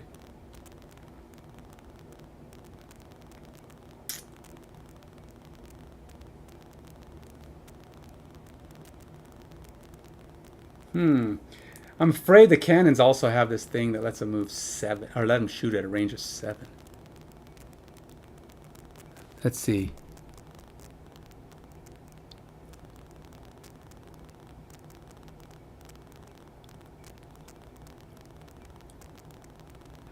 Yeah, it's a level 1. It's just a level 1. It's a power leak. It's okay, but it's like you kind of had to. I had to. Part of the problem with this scenario for me to this time is because I got in that stupid road incident where I got attacked by ice giants or something or other. They did 3 damage to me and put brittle on me to start the scenario. So I was already kind of hurt when I started this fight. So that didn't help for sure. So we kind of had to heal, get rid of that. You know, we didn't get to come in fresh because that stupid road incident screwed me up as I came in. And it happened to me in the previous one too. So it's like, it's bad enough that these scenarios are hard. You have all these road incidents that are leaving you wounded. I was wounded before I fought the wolves earlier because I went out and the stupid wolves hit me for... I had a wound on me when we started. I think I had 1 damage and a wound. Oh no, I had 1 negative card in my deck and a wound. It's like, what are you supposed to do with that? That's stupid. But anyhow, I complain. All right, so I'm gonna try to move. I gotta let my ally move. I can keep this thing next to me. He can kind of keep me in health. So I think I'm going to risk I'm going to risk not moving fast right now. I don't think they're going to get to that plate. Unless their movement is 4, I don't think in my previous encounters with them, I don't remember them ever having a movement of 4. So I'm hoping to be able to save that up and do something to them on the next turn. That's my strategy.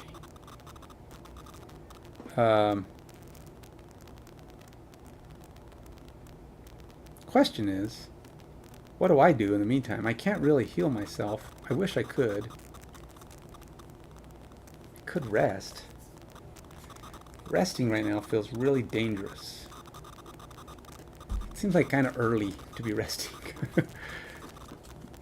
I don't know how many rounds there are in this. I'm gonna rest. Problem is, there's not that many cards here. I could just lose the card I want, because I have a heal card in here that can heal me for 2 and put regenerate on me, which would give me a lot of healing points by the time I encounter these guys.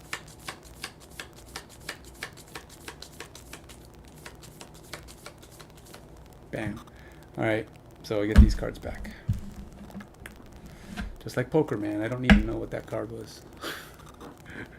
Alright, so this will allow me to move my buddy, move my banner, and hopefully heal myself a little bit. So I'm going to do a regroup.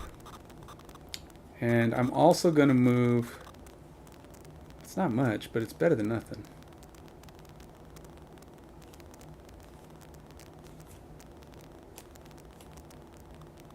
Oh, I lost my card that let both of us move.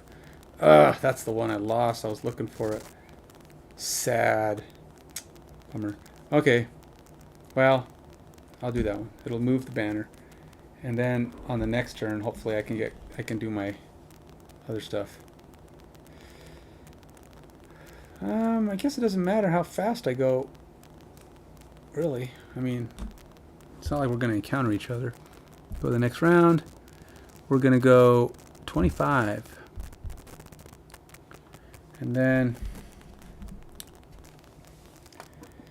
So here's a question. Royce is going to try and take this thing on, but Royce doesn't have...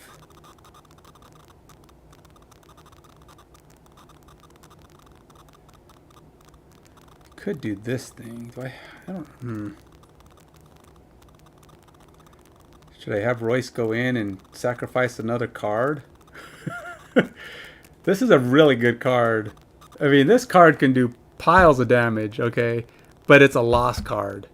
It goes away if you play it. And if I can get up on this guy, I can do potentially wrecking damage, you know? But I'll lose it. And apparently, Ancient Artillery can be wounded. So there's a good chance he'll do enough damage to kill it.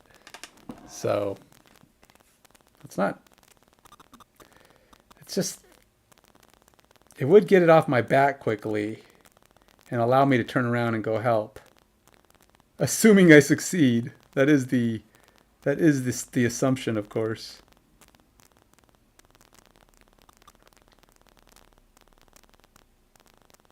Good, I'm going for it. I know, losing 2 cards in 2 turns, not particularly fantastic, but I'm going for it. I'm going to move a 19 this time, so I'm going fast again, losing my speed once more. We'll just have to see how this goes. Here we go. Here's the draw. Oh, wait. 19, moving fast. Oh, he's actually going to go. He's going to actually go before Adrian. Crazy man.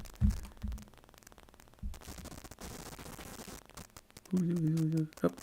Okay, so he gets to go first, then Adrian. Nice. All right, so we're going to move 2. I'm basically going to use a basic action. Basically. I'm basically going to use a basic action. That sounds so bad. Not the best terminology going there. So I'm using speed. No, I'm just going to use basic action on that. So basic action says 2. I'm moving up. And then I'm going to try to crush this thing. I'm throwing the kitchen sink at it. Don't waste your attack, Adrian. This is a good card to be given up on a stupid cannon.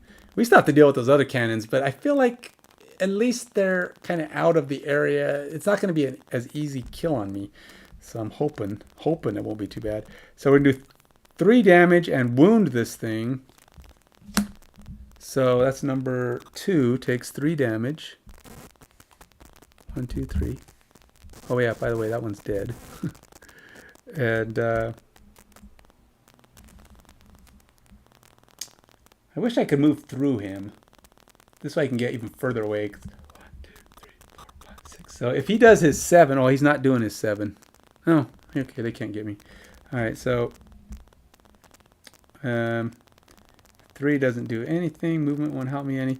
I do get to give myself 2 XP for this attack. Bam, bam. And then we're gonna, and he's wounded, so that's good. Assuming he doesn't die. He won't die unless I get a crit hit on him. So 3 more damage. So close, so very close to killing him on his wound. So won't be quite enough to take him out. If I could have just got 1 + 1, the wound would have killed him. Darn garnet, but at least we got him down. He won't get a second turn. This will be his last turn. He'll die twice.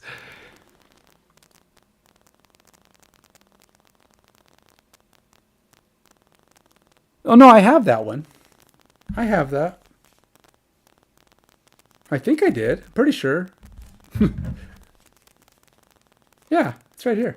It's just in my rest cards. In fact, I have to rest this time to keep my sleeper alive. I have to rest with at least 1 card in my hand every round, which I should be able to do this next time.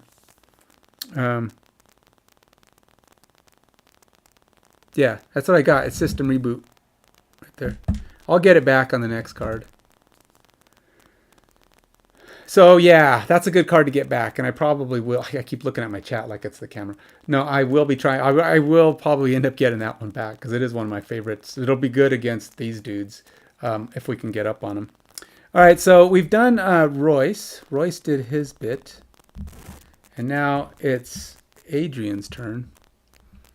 Adrian gets to heal because his banner went before him, or before her. She's feeling a lot better now. It's way better to be 5 than 0. Grant 3 allies within 4 a range of 2, a movement of 2. So move forward, banner. I'm going to need you as far up as you can get. And then we're going to do a regroup. 2 more health. And we get regen. So that'll come in handy on the next. So she's getting pretty good. She's up to 7. She can go up to 13. So that's good. So, because she's got this cloak on, gives her +1. All right. So that is that for our side. Now for the bad guys. Here we go. Robots. Move 3. What the snick schnoodles? Ah, gosh. They would get the 3 movement. 1, 2, 3. 1, 2, 3. They will attack, but they have. Oh, they can do stuff to other people at a range of 1, but nobody's that close. We have to do some serious damage in this next round. This is going to be tough. I don't know if we can get there. We can't block them. They could win the game on this next round. Yeah. Any movement on their part, any movement at all, that's more than 1. Because even if we can kill this guy, which I'm pretty sure we can't. I think we lost. Sucking egg. These are hard. Because it's like, you got to deal with these freaking cannons. But then, these 2 guys, they're... this is what makes it so hard, is I'm only 2 people. I can't, like, get people in the way. I can't... 2 people is really challenging. And it just makes... They're just so hard to be everywhere at once, right? You can't only cover so much ground. I don't know if we're going to be able to do it. It's going to take some miraculous maneuvering.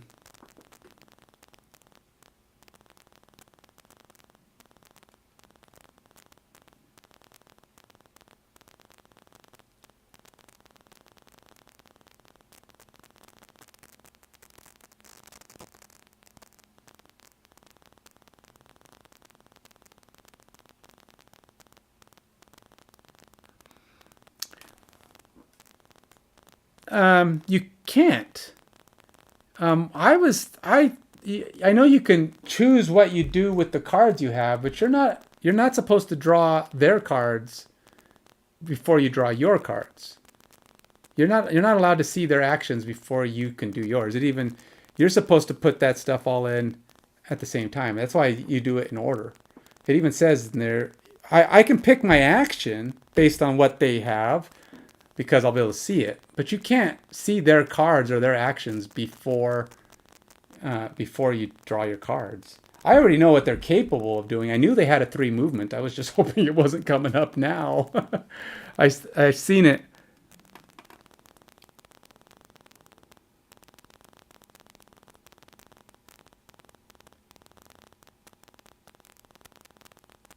Yeah, once call cards are flipped, I do look at them, but at that point, my cards are kind of committed.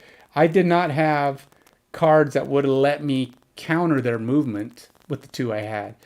I was hoping they were not going to get the double draw one because I had a plan to move up and maybe pin the guy in front on the next turn. And that would have blocked his buddy. Kind of kept him out. If he was 2, I could have pinned him, and then his buddy would have had to go around. That guy wouldn't have been able to move. We could have got both guys in there and blocked them completely. And so I was hoping that would have been my strategy. But it didn't work out that way. So now I can stun the guy in front, but I'm more concerned right now with the problem of his buddy, who can just go through his buddy and walk onto the plate. So we got to figure out a way to stop both of these guys from moving on this turn. And right now, I can only stop one of them for sure. I don't even know what Royce's options are, but Royce is definitely going to rest. So now, hopefully, we were talking about the card to get that card back. It's in here. So I can't do a long rest, obviously. I don't have time for that nonsense. I have to go after. The thing is, I can only move slow, which is going to make it challenging too. And I refuse to look at this card, but I'm sure I'll know if the card I lose is the one I'll need later. Yeah. All right. Here we go. Next round, folks. Oh wait, I didn't even do theirs. Nice of me. How nice of me to skip their turn. Artillery. Okay, massive blast. So he's going to push me back. Pshing. So it keeps him from having to take range disadvantage. 1, 2, 3. Won't be able to hit me, and that guy won't be able to hit me.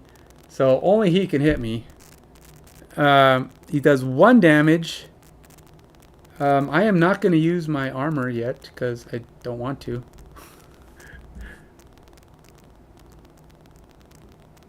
I could make him take disadvantage, but for a 1 damage attack, I'm just going to let it ride. It's not worth it. Yes, 0 damage. Doesn't even hit me. You missed. Your stupid explosion can't hit me. So I don't know. I may have to let the cannon live.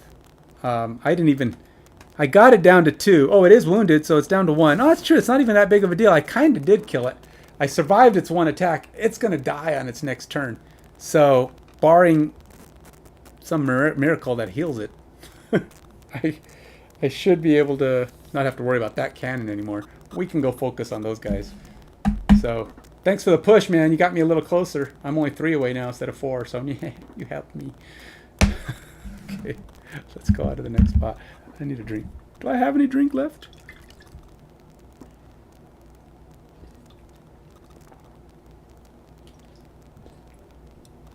Now, barring the cannons getting their 1 7 range attack, they do have a 7 range attack, and I think it does 1 or 2 damage. So, here we go. Let's start this action up. We got to move up on these guys as fast as possible. So any moves I have that can possibly go the distance for me. All right, so that one will get me 3. Any movement right now, I have to go slow, unfortunately. That's going to make this more fun. So I need a move that'll go 3. That one can go 3, which will get me in there.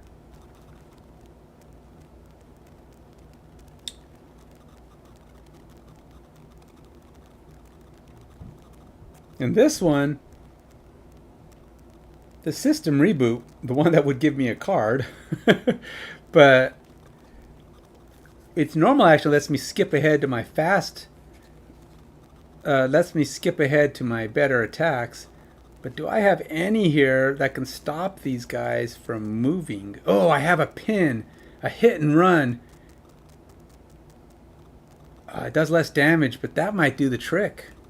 That might actually do the trick. That'll get me close. If both of them can pin these guys, get both their turns in.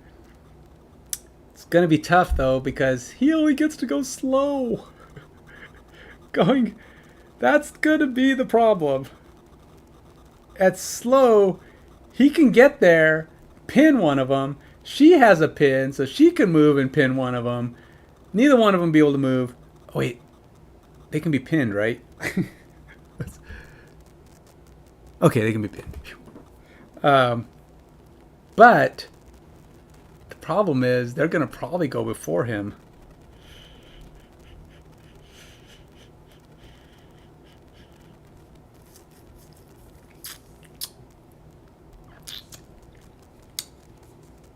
And if I take his... There is no fast. He has no fast slows.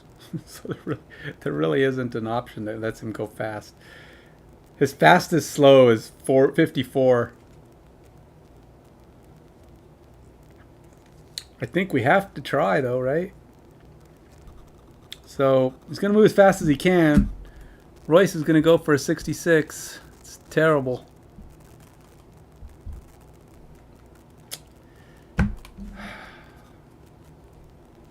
Terrible, terrible. Might not be enough, troops. Got to figure out how to get to this guy.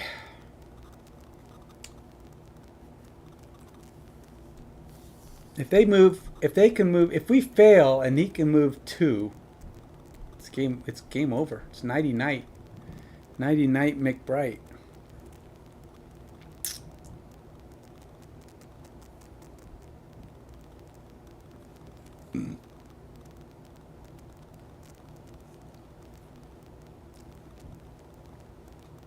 All right, so I got to do...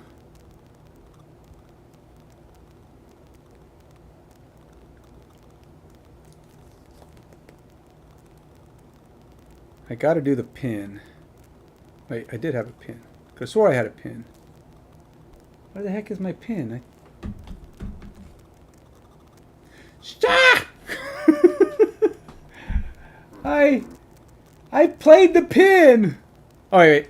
I got it out. I have an option still. Never mind. It's not dire, but I somehow played the pin. I wasn't paying attention.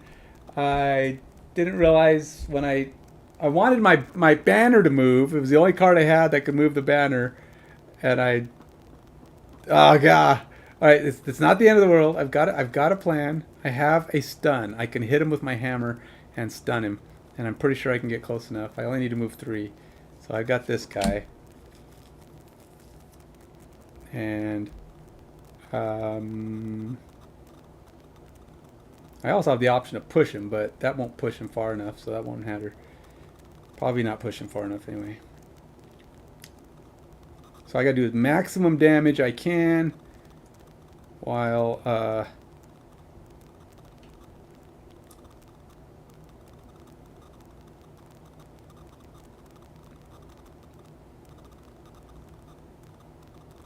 stunning him. Alright, let's do that. So, we'll do that. We are going to use my hammer. I have not used my hammer. Really, I have not used it. I've had it since the beginning of the game and have never used it. Don't ask. Don't ask why. I don't know the answer to that. But I'm definitely using it now. It may be my only hope to get these guys pushed away. Alright, here we go. Wish me luck.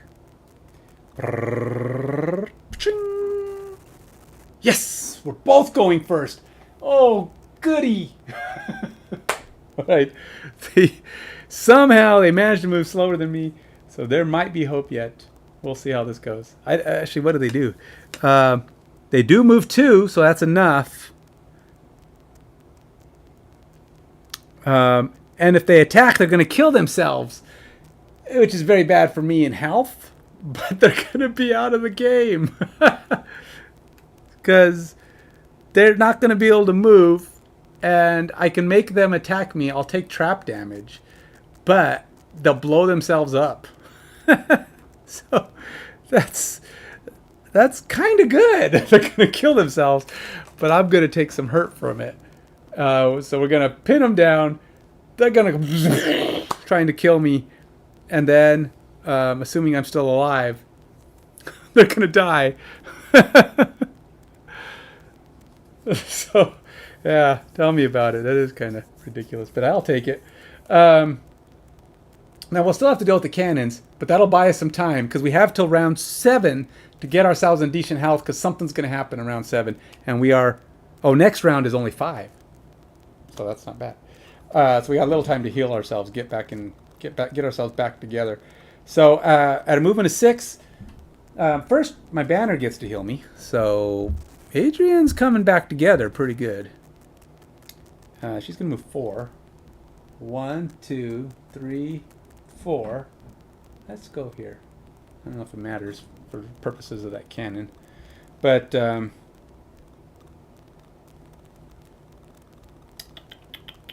gonna hit him with my hammer.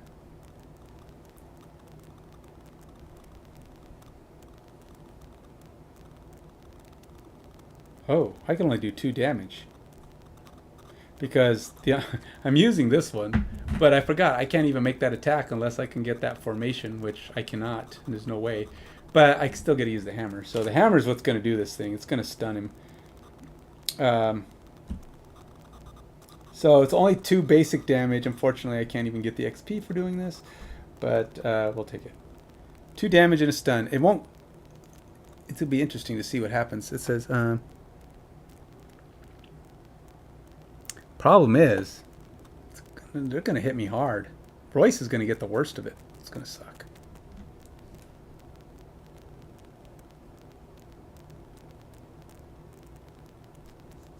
No, wait. Wrong one. Sorry. 2 damage, plus 1, 3 damage. Really doesn't matter what my damage is. These guys are going to blow themselves up. Fact is, I stunned him, though, so he can't move onto the pressure plate. That's gone. So 3 damage. It'd be nice if I could kill one of them so they can't actually blow up, but I can't do that kind of damage. I don't have the... And of course, the more important thing... Wait, what number is that? Number 7? The more important thing is they can't move. So he's stunned. So I believe stun is he basically can't do anything. Oh, but that means he won't be able to attack, which means he won't be able to blow himself up. Oh. Yeah. Well, it's all right. We got 2 guys there to hit him. So he won't be able to attack. He won't be able to move. But we'll have 2 guys there to finish him off. And only the other guy gets to go. So one guy will die. But actually it might be good because I don't get trap damage twice. And I'm pretty sure the 2 of us could... I hope take him down on the next turn. So we'll see. Especially with us both there, that usually means Adrian can do more damage. We'll see if I'm being overly optimistic on that. Okay. So what was my plan? Adrian is gonna move. His movement, he's going slow. So this was the card that's supposed to get him there. 1, 2, 3 is all he can move. Let's see, anything else?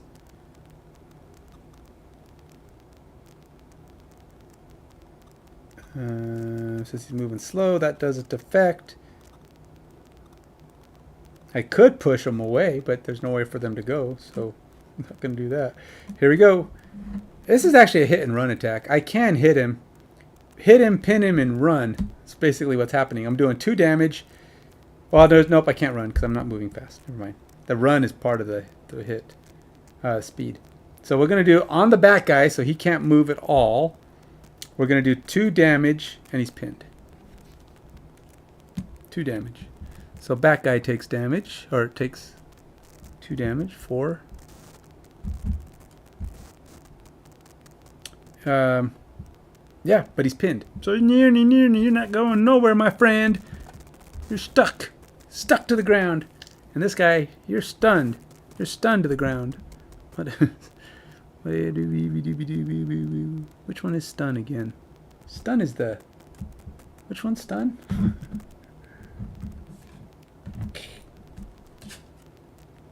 Oh, it's the star thing, that one. Okay. Okie dokie. The cannons get a go. This guy gets to shoot at me. Of course he can hit. And Adrian went first. So he's going to hit Adrian. It's 2 damage. All enemies adjacent to the target. There are none. So luckily he can't hit Royce too. 1, 2, 3, 4, 5. Ooh. 1, 2, 3, 4. Oh, good. Both of them are just 1 out of range of hitting Royce. So only one who gets hit is Adrian. And Adrian's not terrible shape. So, alright. 2 damage. And they're about due for a null, aren't they? -1. Alright, so 1 damage on... Oh, you know what? Actually, Adrian got another heal because he had his regen on last turn. So it came in on this turn and healed him. But now he loses it because he just got hit. And he got hit for 1. Nice. So I forgot about that regen that he had on. So that got him up. He was getting pretty dang close to full health. And so he only took 1 right now. So that's nice. Other guys can't hit, so they're done. Now these guys get a go. Now, front guy, number 4 is first. He can't move because I pinned him. So he's going to attack. He's going to do 2 damage. If the attack ability was performed, all adjacent enemies suffer trap damage, which I believe is 3. 3 on this at this level. Oh, it's 4. Ouch. Ouch. 4. Ouch. I think we're giving up. Well, let's see. Let's see what he does with his damage. He's doing 2. I have to use my.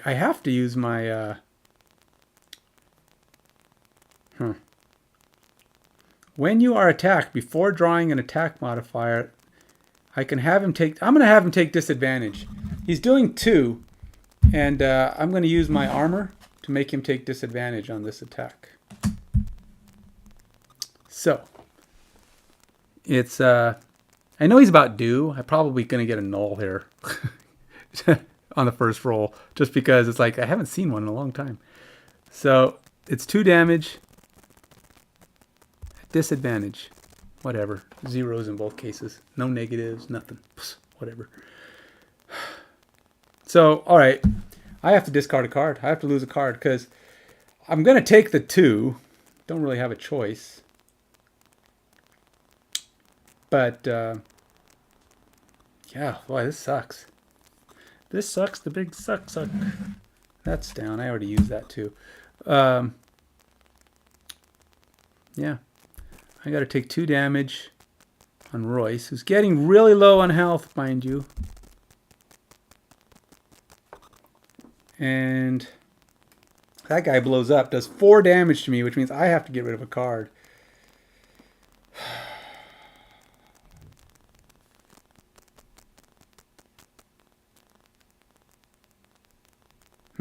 I'll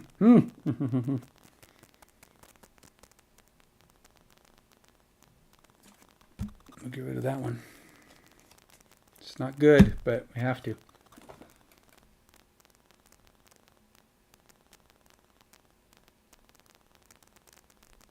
That's true. You know, I never really thought about that. Does it apply to all of the individual attacks though? During your melee attack, to the entire attack action. That's true. I didn't even think about that. Even more reason why it's stupid. I've never used it. I don't know. I just forget about it. It's not like I'm trying not to use it. It's just one of those things. I haven't gotten to the habit of using my items. This is the first time I've effectively planned to use my items. So it's just one of those things, I guess. I'm getting there, you know. Learning, getting into the mode. When you're not worried about the rules as much as you start getting them down more and more. Okay. He can't do anything, so he's done. Now we got to kill him without Royce dying. That's the trick. We got to. Oh, look at that! I've only got 2 cards left. Oh wait, no, those are the 2 I used. Never mind. Got 3 cards left. Not much better. Royce is getting in trouble. Royce is running out of cards. He's lost a lot of cards. Oh wait. Oh. I forgot Royce has a shield when he's moving slow, and he had to move slow that turn. So that effectively takes that first one and reduces the damage it did even further. So he's actually got 1 more health.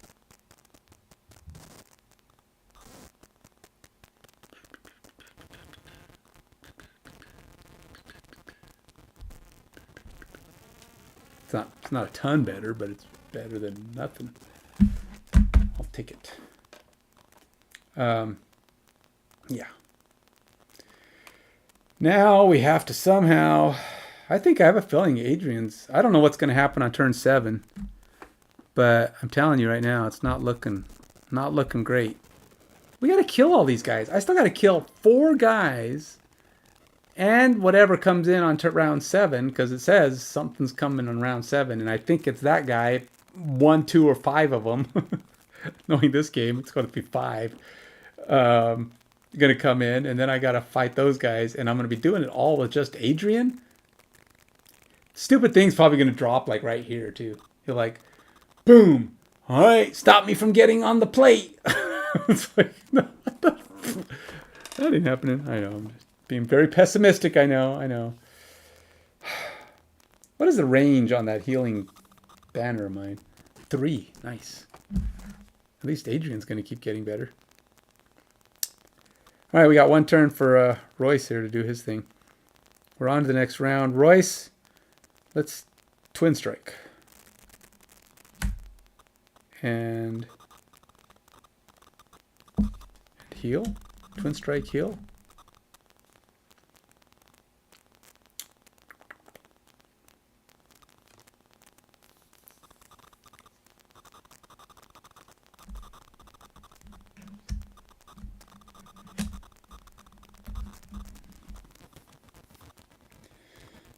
We gotta stay out of range of these dang cannons. Stupid cannons shooting at me. This is stupid.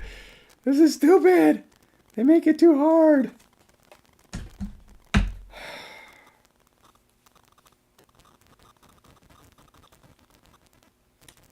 I could put this on. And then I gotta pummel this thing. You know what? If I don't pin him somehow, I don't think we're going to kill him. How much damage does he need? I still need to do 6 damage to him. We've got to take him down. This thing can be lost just on this action alone.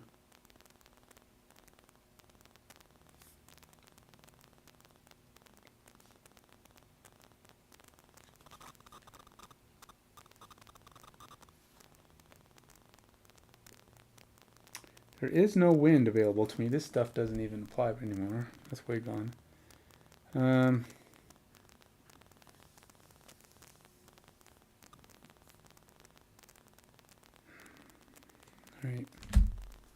Guess we'll do that. I'm just going to hope I'm doing enough damage. It's really all I can do.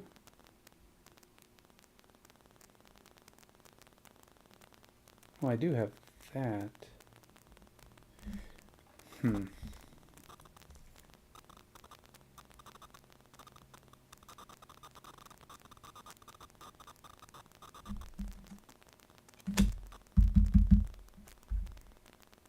How much damage does he need? 6? Well, we haven't had a ×2 yet, so we're due for a good hit, right? we're due to hit something hard. Okay, so 15 for Adrian. And 24 for Royce. Uh-oh, cannons go first.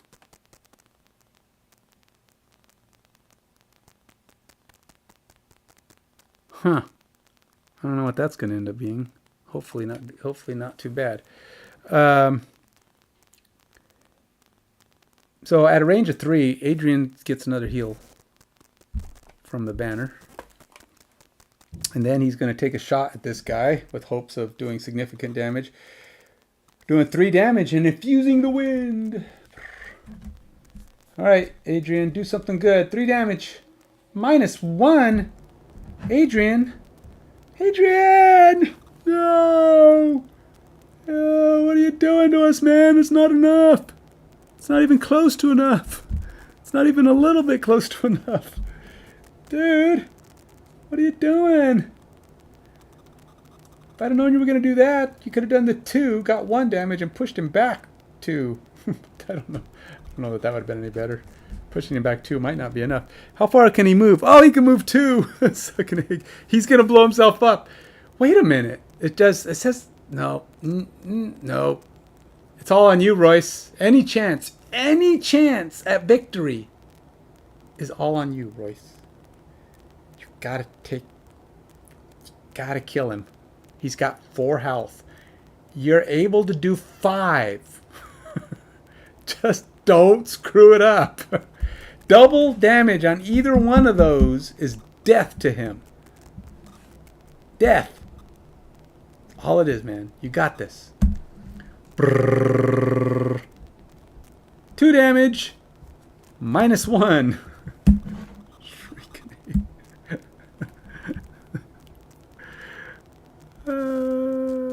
No.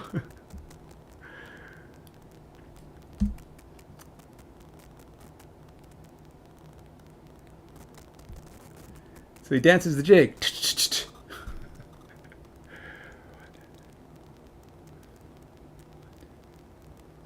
And he strikes. 3 more damage. Come on. You only need 3 damage. 0. Yes. Victory. Takes him down. Royce, you saved the day. Well, you know, that's only part of the save the day. We still have to deal with the stupid cannons and whatever comes in on turn 7. I don't know how that's going to happen. We don't have any idea where it's coming from. It just says something's coming on turn 7, and it's that guy, I'm sure. And he's probably big and brutish, and either that or he's got 3 friends with him. Probably has 3 friends with him. I bet you he's coming in with 2 more rune machines and re-healthed cannons. I don't know. I'm sure it's not going to be easy. Having 8 guys to start the round. 8 guys to start. But on typically a lot of these, you have like 9 to 12 guys. So overall, because you go to the different rooms. So that means what, 3 to 4 more? And we didn't even kill that cannon. So I don't know how this is going to work out. Definitely sucky. But we killed the guy. We are... Yeah, they would have self-destructed. And that would have sucked because Adrian can't afford to be self-destructed upon. So, but we did manage to. Oh wait, I didn't do the second part of his thing, which is to. Oh, you know what, dude? Did you correct me? You probably did correct me, huh?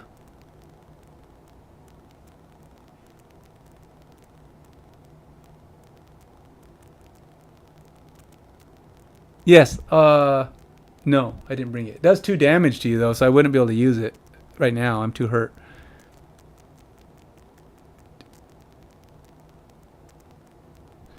Yeah, but you know what? I lost this scenario. I didn't do that right. Well,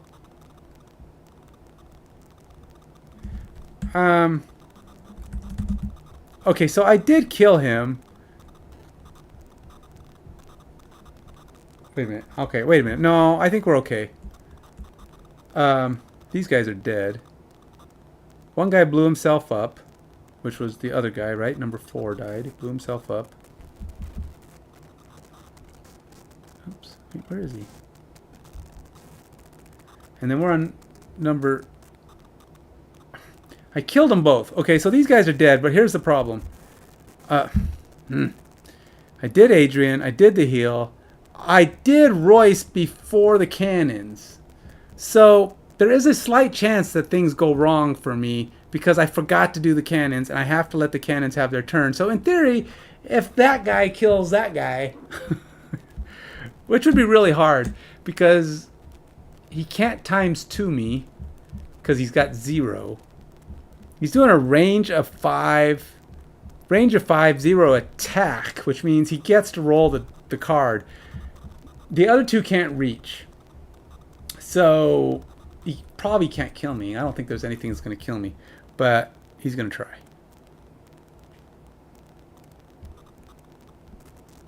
-1. So -1. Do I get a heal? Because he did -1. Okay, so we're okay. Never mind. But I did go out of order. I got too excited about letting Royce do his attack. But his bottom half of his thing was to heal and take regen. That was the bottom half, the other attack thing I had. Okay, so... yeah, we got to do something about that stupid cannons. Thing is, the cannons have to die regardless. It's not like I can just, like, avoid them. But Royce is on the verge of death. So I don't even know what I'm going to do. Because I can have him rush a cannon, but the cannons are probably going to kill him long before he gets to him. And this bad guy, this is we're in round 6 now. Oh, no. Oh, I guess we're in round 7. Oh, beginning of round 7. I guess we're going to find out what's happening right now.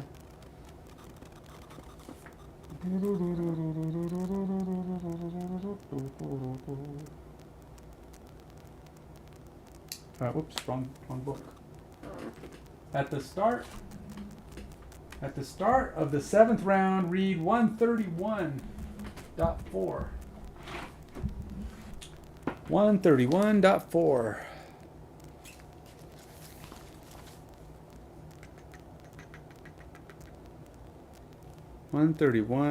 .4. A tiny little section. A pile of broken, battered machine parts is building up, but we continue to make sure the steel plate remains clear. We are hoping this ordeal is almost over when a new batch of spindly, persistent robots appears from around the bookshelves. In the back of the room, these 2 seem annoyingly intent on reaching the plate. Spawn rune machines as if the room were being set up again.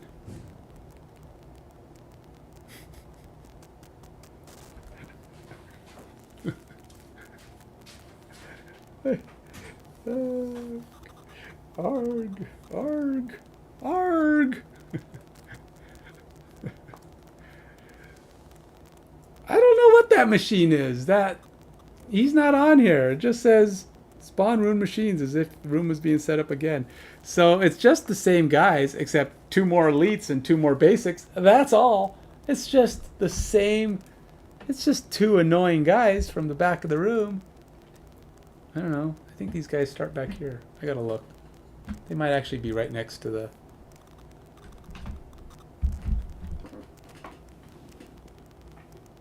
Nope, they're in the back corners. And then we got the 2 I just killed way over here. Starting right there. And right there. I don't think Royce ain't gonna live long enough to do this fight, to be honest. I mean, he's got like maybe 4 more turns left, 3 more turns left. We got to kill a lot of stuff in a very short amount of time.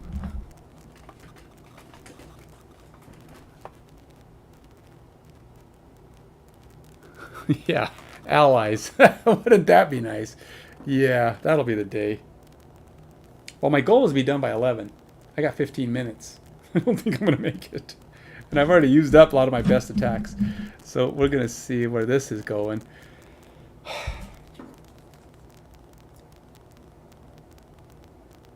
Well, on the upside, I blocked that road. So I do have a plan at this point. I do have something I can possibly do that could,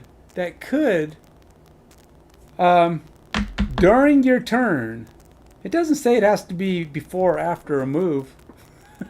So I'm taking that as I can do it any time during my turn. It doesn't say before, after, in the middle. It doesn't say anything. I'm doing it any time. I've got a plan.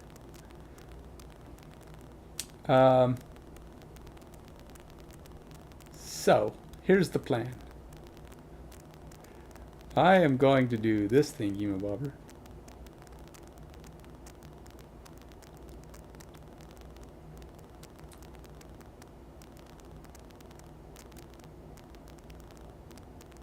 You know what? I can do both of these. I think both of these can work for me. Yep. 22 for Adrian. And Royce has to rest again. Royce is down to 5 cards. I tell you, this is looking really, really, really bad. I don't think we can afford to do a full rest, because that's just going to get him shot by this cannon again. Oh.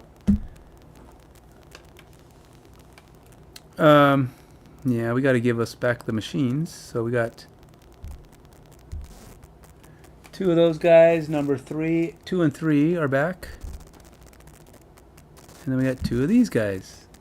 Numbers 4 and 7.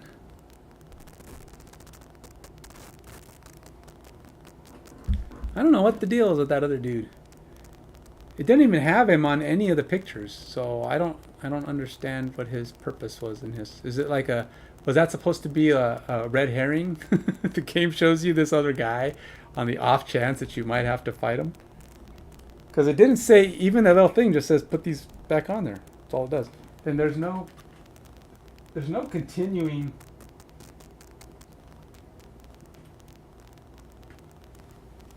Well, I guess he could show up on 24.1, because it does say at the end of the scenario, reroute 24.1, that guy could be a bad guy on my very last section of the scenario. That would be really sucky if they do that, though.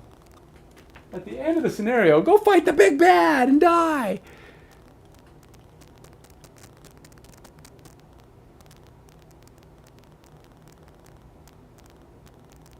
Yeah, it is. It's called a steel automation. It says, yeah, steel automation. But the thing is, it puts it in this scenario on Xhaven, but it doesn't show up anywhere on the, unless I totally misread something, but no, there's no, those guys aren't in here. Oh, screwed it. They are in here. Okay, so no. I don't know. Pretty sure I blew. I don't even know what to do here. Okay, here's the problem. There's got to be a way I could. No, there's probably no way to fix this. I think I may have to redo this scenario for no other reason than I totally screwed it up. So, if I had done it right, those would be the only 2 guys I have to put back on the board. I didn't see, I don't know why I looked at them, they looked the same. I was like, I even went back and checked. I go, well, where's this other dude? Cannons, all these, they're all the same. But these 2 guys are in the middle. The scenario, the setup is different, and I was like, I just saw them as the same thing. I don't know why my brain did not click that they are totally different. Well, not totally different. They don't have the glowy chest, big glowy chest, and they're supposed to be in the middle on this board. So this round this round here would be me just fighting those two guys. And I would not have fought two of the other guys. So I don't know how to do this. I was thinking, well, maybe I could... Is there any way I could tweak them to make them the same? But then I ended up fighting two more bad guys. I could put them in and say I fight them now. But then I'm already weak because I fought more than I was supposed to. But I should have fought them.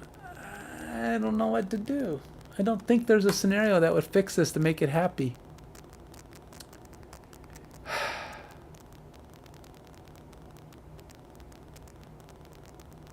Yes, they were from the beginning. So they were supposed to be the two guys sitting here instead of these two guys. Okay, so they were supposed to be two of those steel automations here. And those would have been my first encounters. Obviously, I wouldn't have gotten through them as quick. I'm sure they would have been tougher, more challenging. And I would have probably had more resistance from them.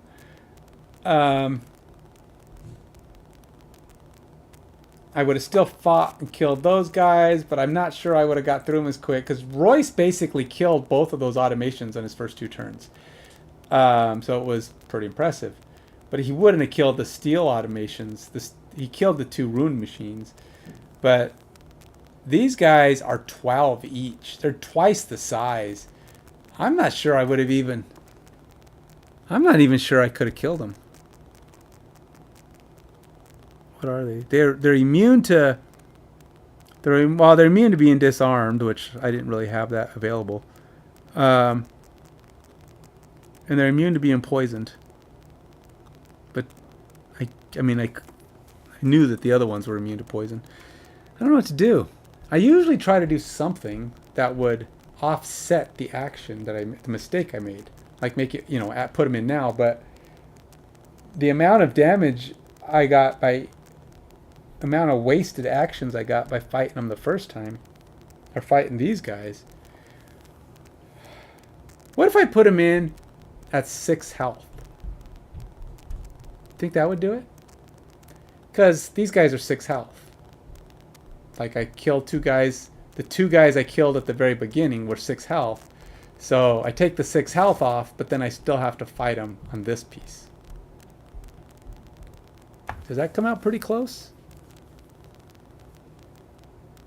So they have huge shields. Oh, they do. They have 2 shields on them. I'm going to take 4 off?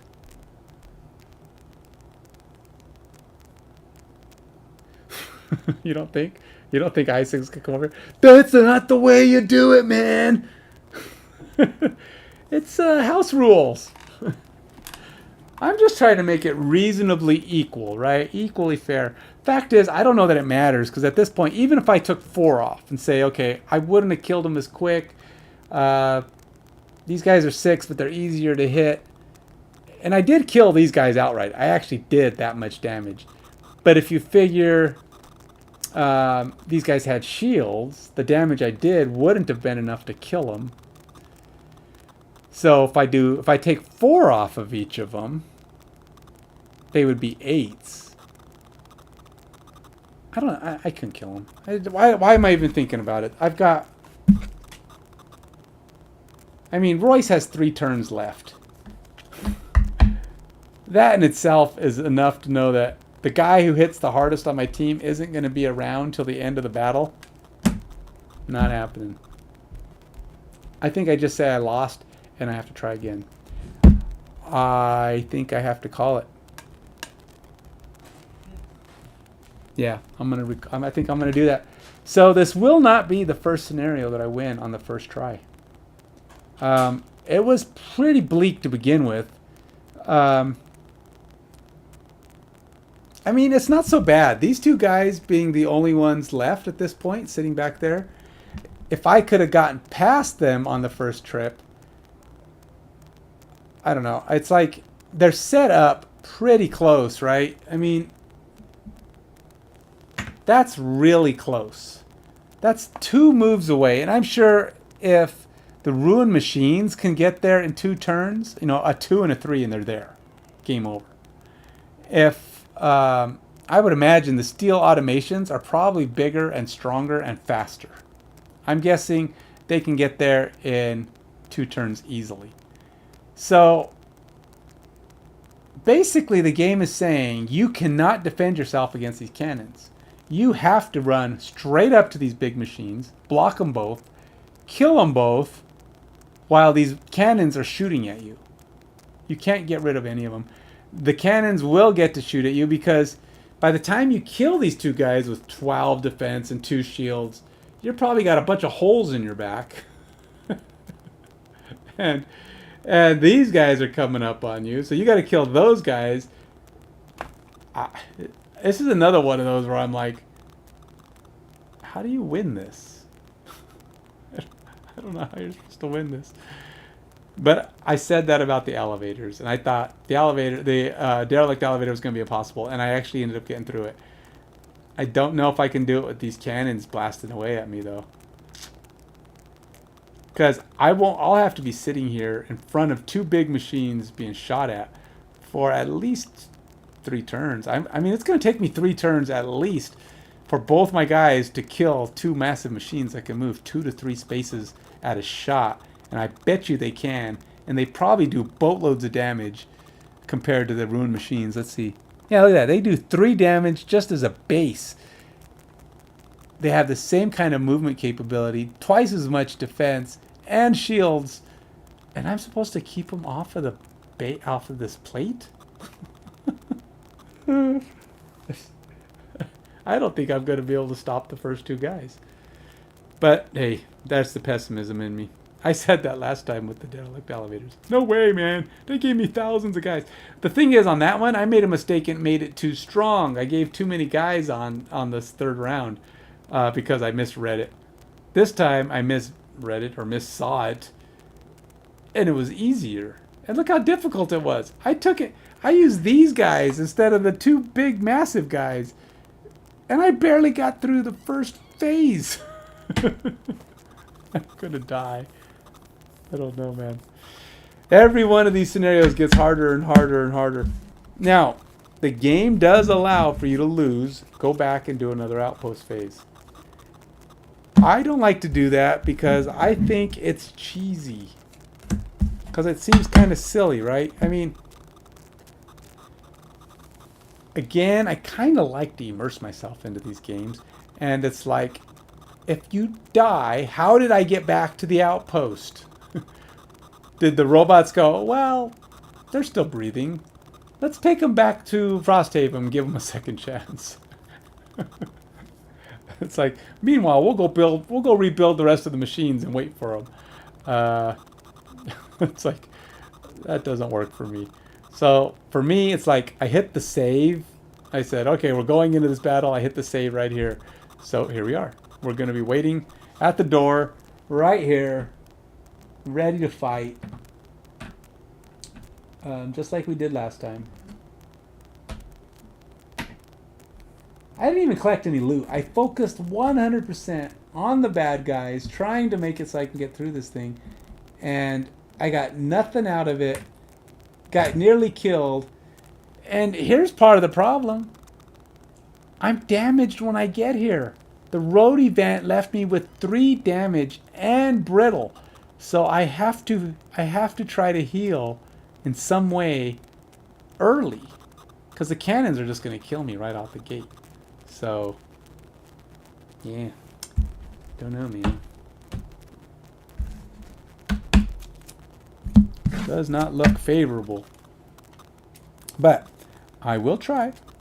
So far, it's been possible. The cards I took.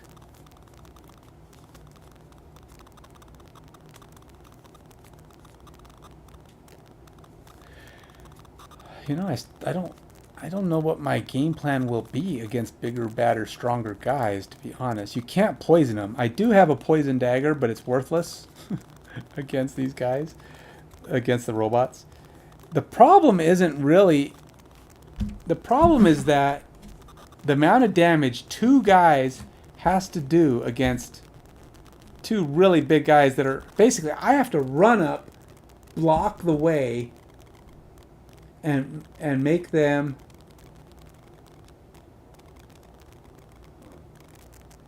all I can think of is if I can block the way, they have to go around, right?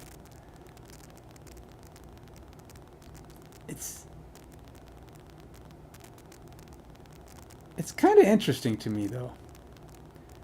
You know what? I might have played. Well, the first two guys I killed quickly, and the other two got through. Maybe not. I was thinking maybe I played it wrong, because these guys are supposed to move as though their target is the plate. So if I'm blocking their path, they won't go through me. They can't get there through me. They have to go around, because their goal would be to get to the plate. So if I block these two spots, they're not going to focus on going through me. They're going to focus on going around, because the shortest path is to get to the plate. And then they attack then they attack as though they have no movement. So if there's anything blocking their path, they're going to go around. And they can't go through me, so they have to go around. So I don't think they would actually, unless they have a direct path to the plate, I don't think they would even attack me if they have movement. If they have movement, they're going to go around.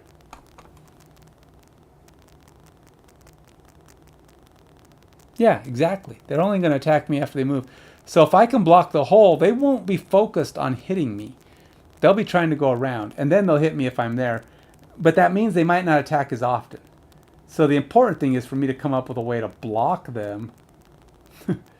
Now that's a game of cat and mouse, right? So I got to be careful, because I'll use up a lot of movement. But I do got to kill these cannons. Either way, I got to get my butt up here and block the way. So that's 5 spaces away, and and when I do that, that's 2 cannons. Now I do have 2 items that can block the way, make them go around. That doesn't necessarily make it easier. That'll make them go around, but I need to kill those cannons while they're going around. So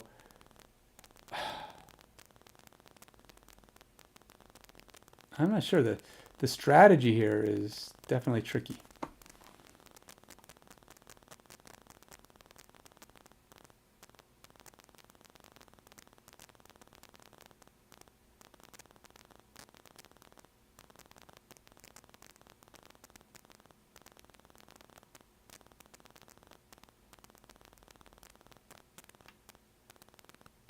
Right. No, that's a good attack. I like that one. I am the cannons though. Wait, one of these. Oh, I guess it was in the. Oh, it must have been the spinners that I fought last time. Couldn't be. You couldn't wound them, but yeah, these ones don't have that. So yeah, I could try to do the wound, and they'll bleed out a little bit. And even the cannons are the big guys. If I can get a wound on them while they're trying to avoid me, they'll bleed out while they're doing that. But the thing is, that's like I said, it's a game of cat and mouse that requires me to have more turns. You know, I've got to kill all these. I got to kill these cannons with my my turns while they're. I got to make progress in their deaths, right? Because I can't just run around with them, even if that's a thing. But we'll try it. We'll see next time. I'm going to try to put together... I got to find those machines, though.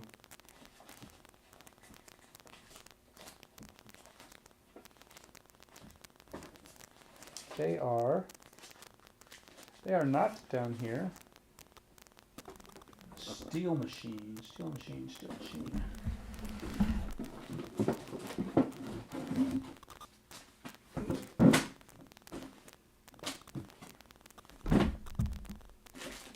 Let's see here.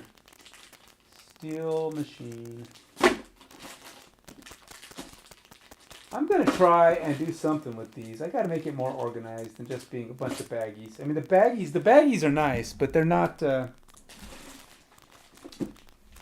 just need to be put somewhere. It's a little bit more organized. You know, I saw online somebody was demoing a Frosthaven organizer for the box. It's not better.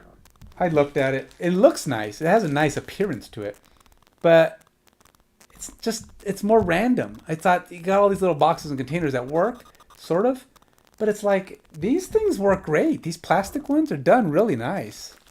They're really they're really good, and I wasn't impressed with the the Frosthaven box organizer that they had.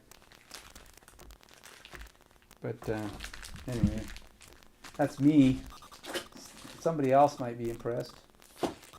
Certainly not enough to pay for it, because you know those box organizers have what? They're like $50 or something. I mean, they're expensive. They cost as much as a board game, and it's like they better be really good for that. Now there are some really nice box organizers for other games, but geez, where the heck is this thing?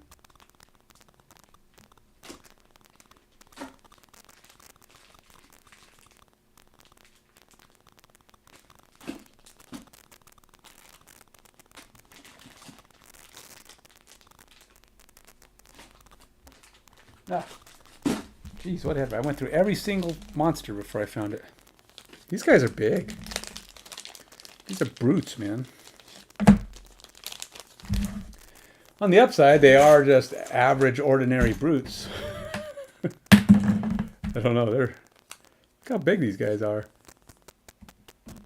They take up a lot of space on the board. These little standees, not great. They don't hold very well. I could probably heat this up and kind of bend it a little bit. Make it stiffer. Man, they look like giant doorways.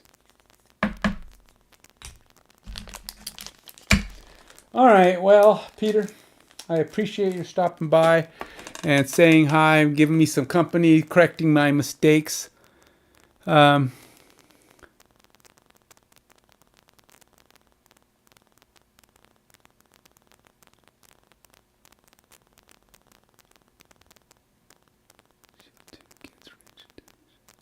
Yeah, I have that one in here, and the problem with the shield attack, okay, or the shield defense, is it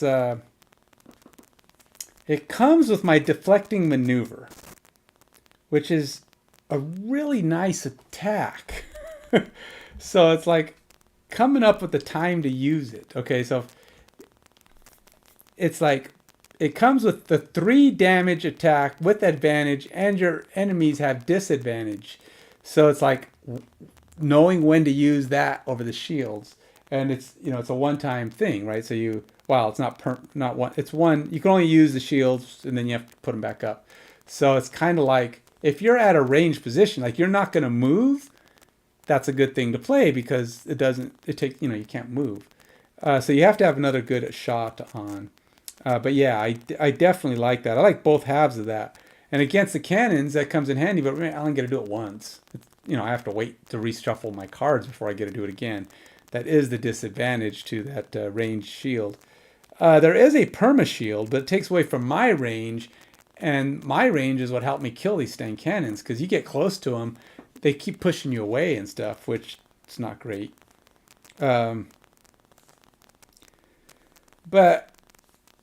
I think it's like the tip of the spear is pretty nice, because if you can get these guys to funnel in a direction, they're going to potentially have to go around.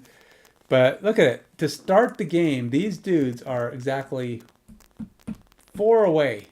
I don't know what they start with a movement of 2, but I'm guessing that these guys aren't going to blow themselves up.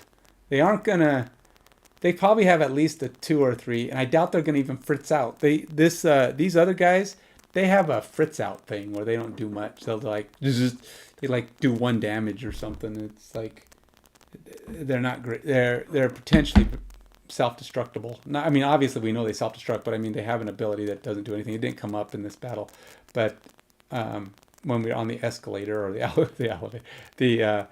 elevator, they did do it.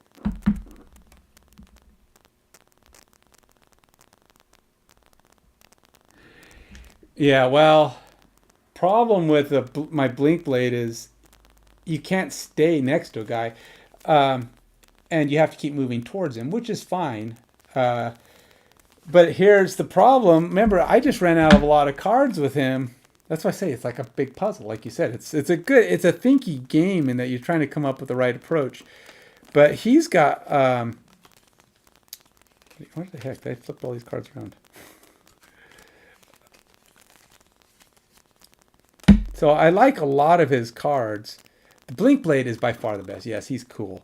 But he has no range, and the cannons are best to kill at range because they're not gonna. The cannons keep pushing you away. So you run up on them, they push you away. You run up on them, they push you away. He can do a run up, hit, and run away. But you're right. There's a lot of good shots. I did actually keep his range. This game, I thought range would be really helpful because I could hit these robots at a distance. But of course, you have to get up there and block them so they can't get through. I'm hoping that once I put if I can get up here and get a trap down and get both my trap and my blocking obstacle down on these guys, they'd be forced to go around, which is a longer distance. Plus, if I can get it down when they're like here, they're going to scatter around. Problem is, now you got 2 directions to protect. That's not great. So the other option is go up there, be in their way, make them go the other way, then put my obstacle down over here, make them turn around and go back. Then I can focus on these cannons while they're trying to move around. I don't know. I say this is a very difficult scenario for 2 characters. Think about it. If you have 3 characters and they were all able to buy one of these traps, I didn't even buy them for this. I didn't know this was coming up. But if you buy these like little trap things where you could throw down blocks, if I had done that with a 3-character game, think about it. You can throw 3 blocks down, make them all have to funnel around one direction, which will make it so much easier to kill them. I mean, you could block off 3 out of 5 of the ways in. You can kill one cannon and just stay over there, let them come in, kill them all. Then you can go try to kill one set of cannon, get the treasure, and get out of the game.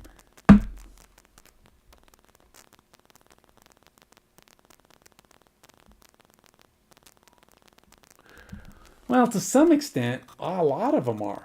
Because, okay, so if you're playing this... Okay, well, for 2-player, it's hard. Okay, I think it's hard. But if you're playing 2 players solo, it's very hard. Because they give you... Because remember, you don't have perfect information with 2. So it's probably very hard in both cases. But to offset that in solo, they up the difficulty on the scenarios. So I am playing level 2 scenarios right now. Technically, 2 players that are level 2 would only be playing level 1 scenarios right now. And so it's still easier. And now once they get to level 3, they would be playing level 2 scenarios. If I get to level 3, I'll still be playing level 2 scenarios, so I will have gotten a little stronger. But I have to get there. And I'm like 8 away. I'm close to being... I can get a lot of experience playing higher levels because you get more experience. But perfect information helps. But it also makes it... The scenarios are very difficult. And it's almost like you have to play perfect game. You have perfect information and you have to play a perfect game. You have to have the perfect cards. You don't really have a ton of flexibility. Yes, you have flexibility. You can pick cards and do different things.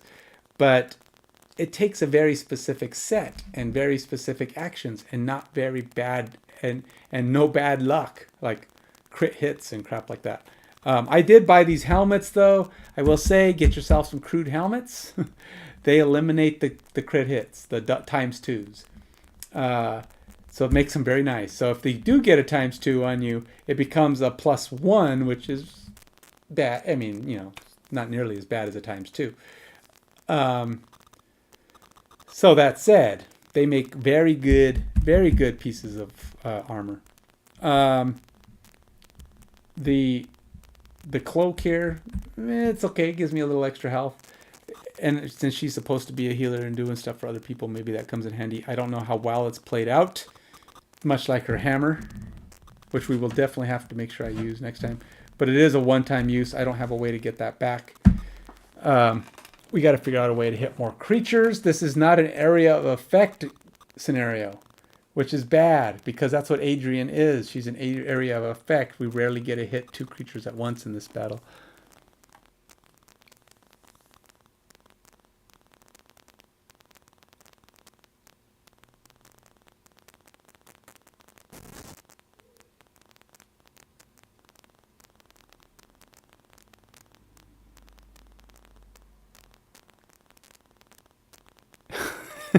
Hey, Jeff, what are you doing, man? What are you doing up at this time?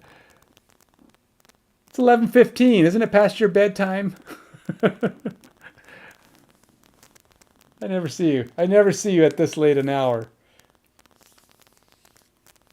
You're probably, what, working on one of your YouTube videos, aren't you? Probably, I'm one of those streamers that doesn't go back and fix their videos. I go back and change the names. Oh, wow. Bummer, man. Well, how you feeling now? Hopefully your headache's gone. I was actually supposed to be done by 11 so I can go to bed by 11. I am done, but I've just been chatting here with Peter about my my flaws in this game and my plans for the next time. Okay, Peter. Hey, thanks for coming by, man. Thanks for keeping me company while I played. I'm going to try and give this a try tomorrow with a slightly different strategy, possibly, knowing how difficult it was. But like I say, yes, it's going to be interesting. But yeah, you have a good one, man. Get a good night's rest. I don't know where you are in the world, but wherever it is, take it easy, man. Hey, Jeff. So yeah, I'm just trying to. We were just talking about how this game is really hard for 2 players, even 2 players solo, which they actually up the difficulty for slightly. So I'm gonna love going up to the next level. I'm gonna level up quick. If I get past this scenario, I level up to 3, which makes me have more health, which is great. It'll also mean I can get 1 more card from level 3 if I want to. I don't get to increase my hand size, unfortunately, so I'm still only going to get 10 cards, but at least I can kind of do something about it. You know, I can get some extra health in there.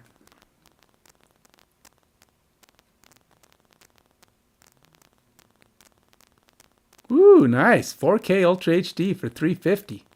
Nice. What brand is that? Is that a Vizio? That's one of Costco's, you know, one of their own personal brands. I mean, it's not really, but they have a contract with Vizio. It seems like they always have good deals on those. At least they used to. We have a 65-inch TV upstairs, but we didn't pay $350. Forgot what we paid. It's more than $350. We bought it like last year. I think it was last year. I mean, it was on sale, but $350 is really good.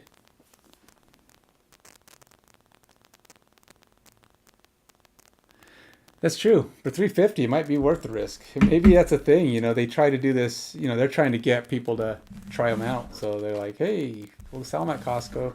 Let them have get our brand name out there and see how it goes." But sometimes, and sometimes those off brands are pretty good.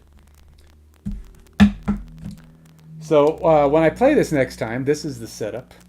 I will be doing this.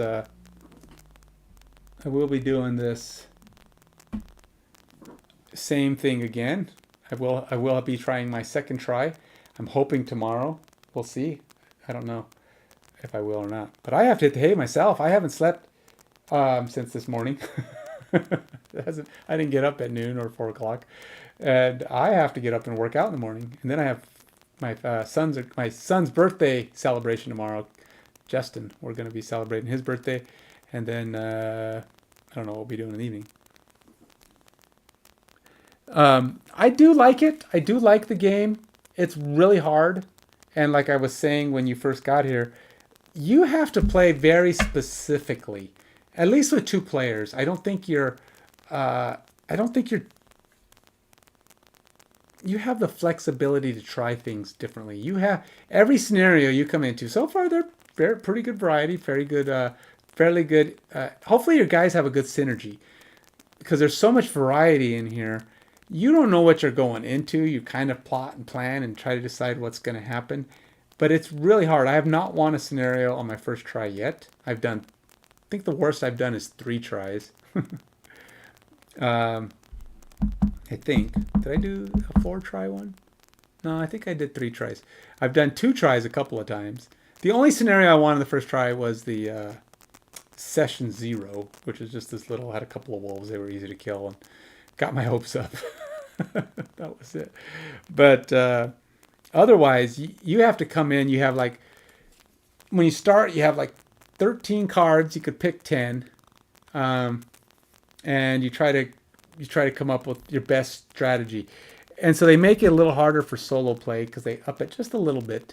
So you tend to be playing higher levels when normally if you were playing with two people who aren't one person, 2 characters that aren't one person, it would be lower level. I'd be playing level 1 scenarios. I'm playing level 2 scenarios, and they're really hard.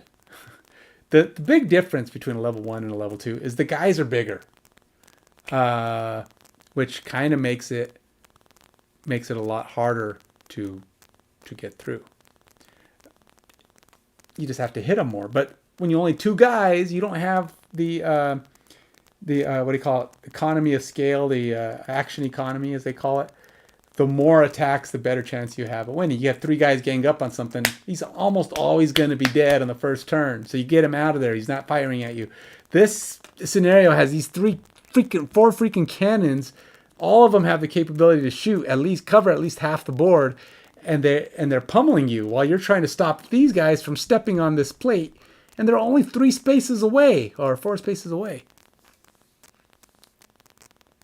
So it's really overwhelming for a solo play.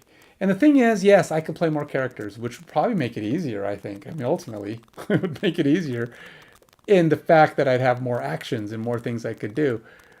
But it's a pain in the rear to handle 2 guys. You learn the 2 guys. And trying to learn a 3rd guy, yes, I probably have the room now because I'm using the app, which takes a lot of stuff off the board, which helps a lot. But if I play with 3 guys, I'd have more options. But it takes me long enough to decide what to use for these 2 guys, and my games are already long. It only takes me 2.5 to 3 hours to play a scenario once it's set up, which is also part of the problem. It takes a long time to set things up. Once you get it all out there, you're kind of like, good.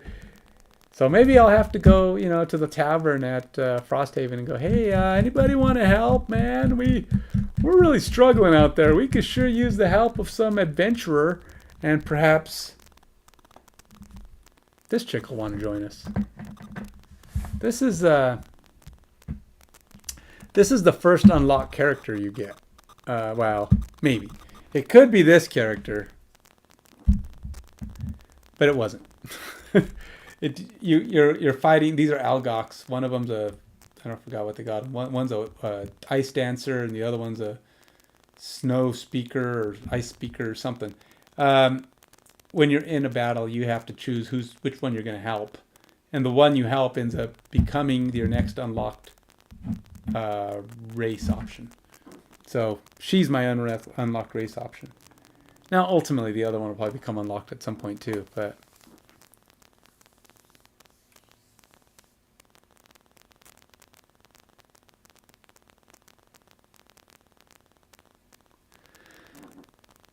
Yeah, I think the setup does work pretty good. I did add the Frosthaven rules highlights. The reason I call that out is those are the things that as each scenario goes by, I learn something new or I do something. It's not just, they're not strategy tips so much as keep an eye out for these things because they're the ones I missed, So I did actually, what did I do in this one? There was actually something here that I kind of messed up too. I mean, what was it? I should take notes. I don't take notes. But usually I think, oh yeah, there's this thing. Oh, I'll have to remember that for the next time. In this case, you get this.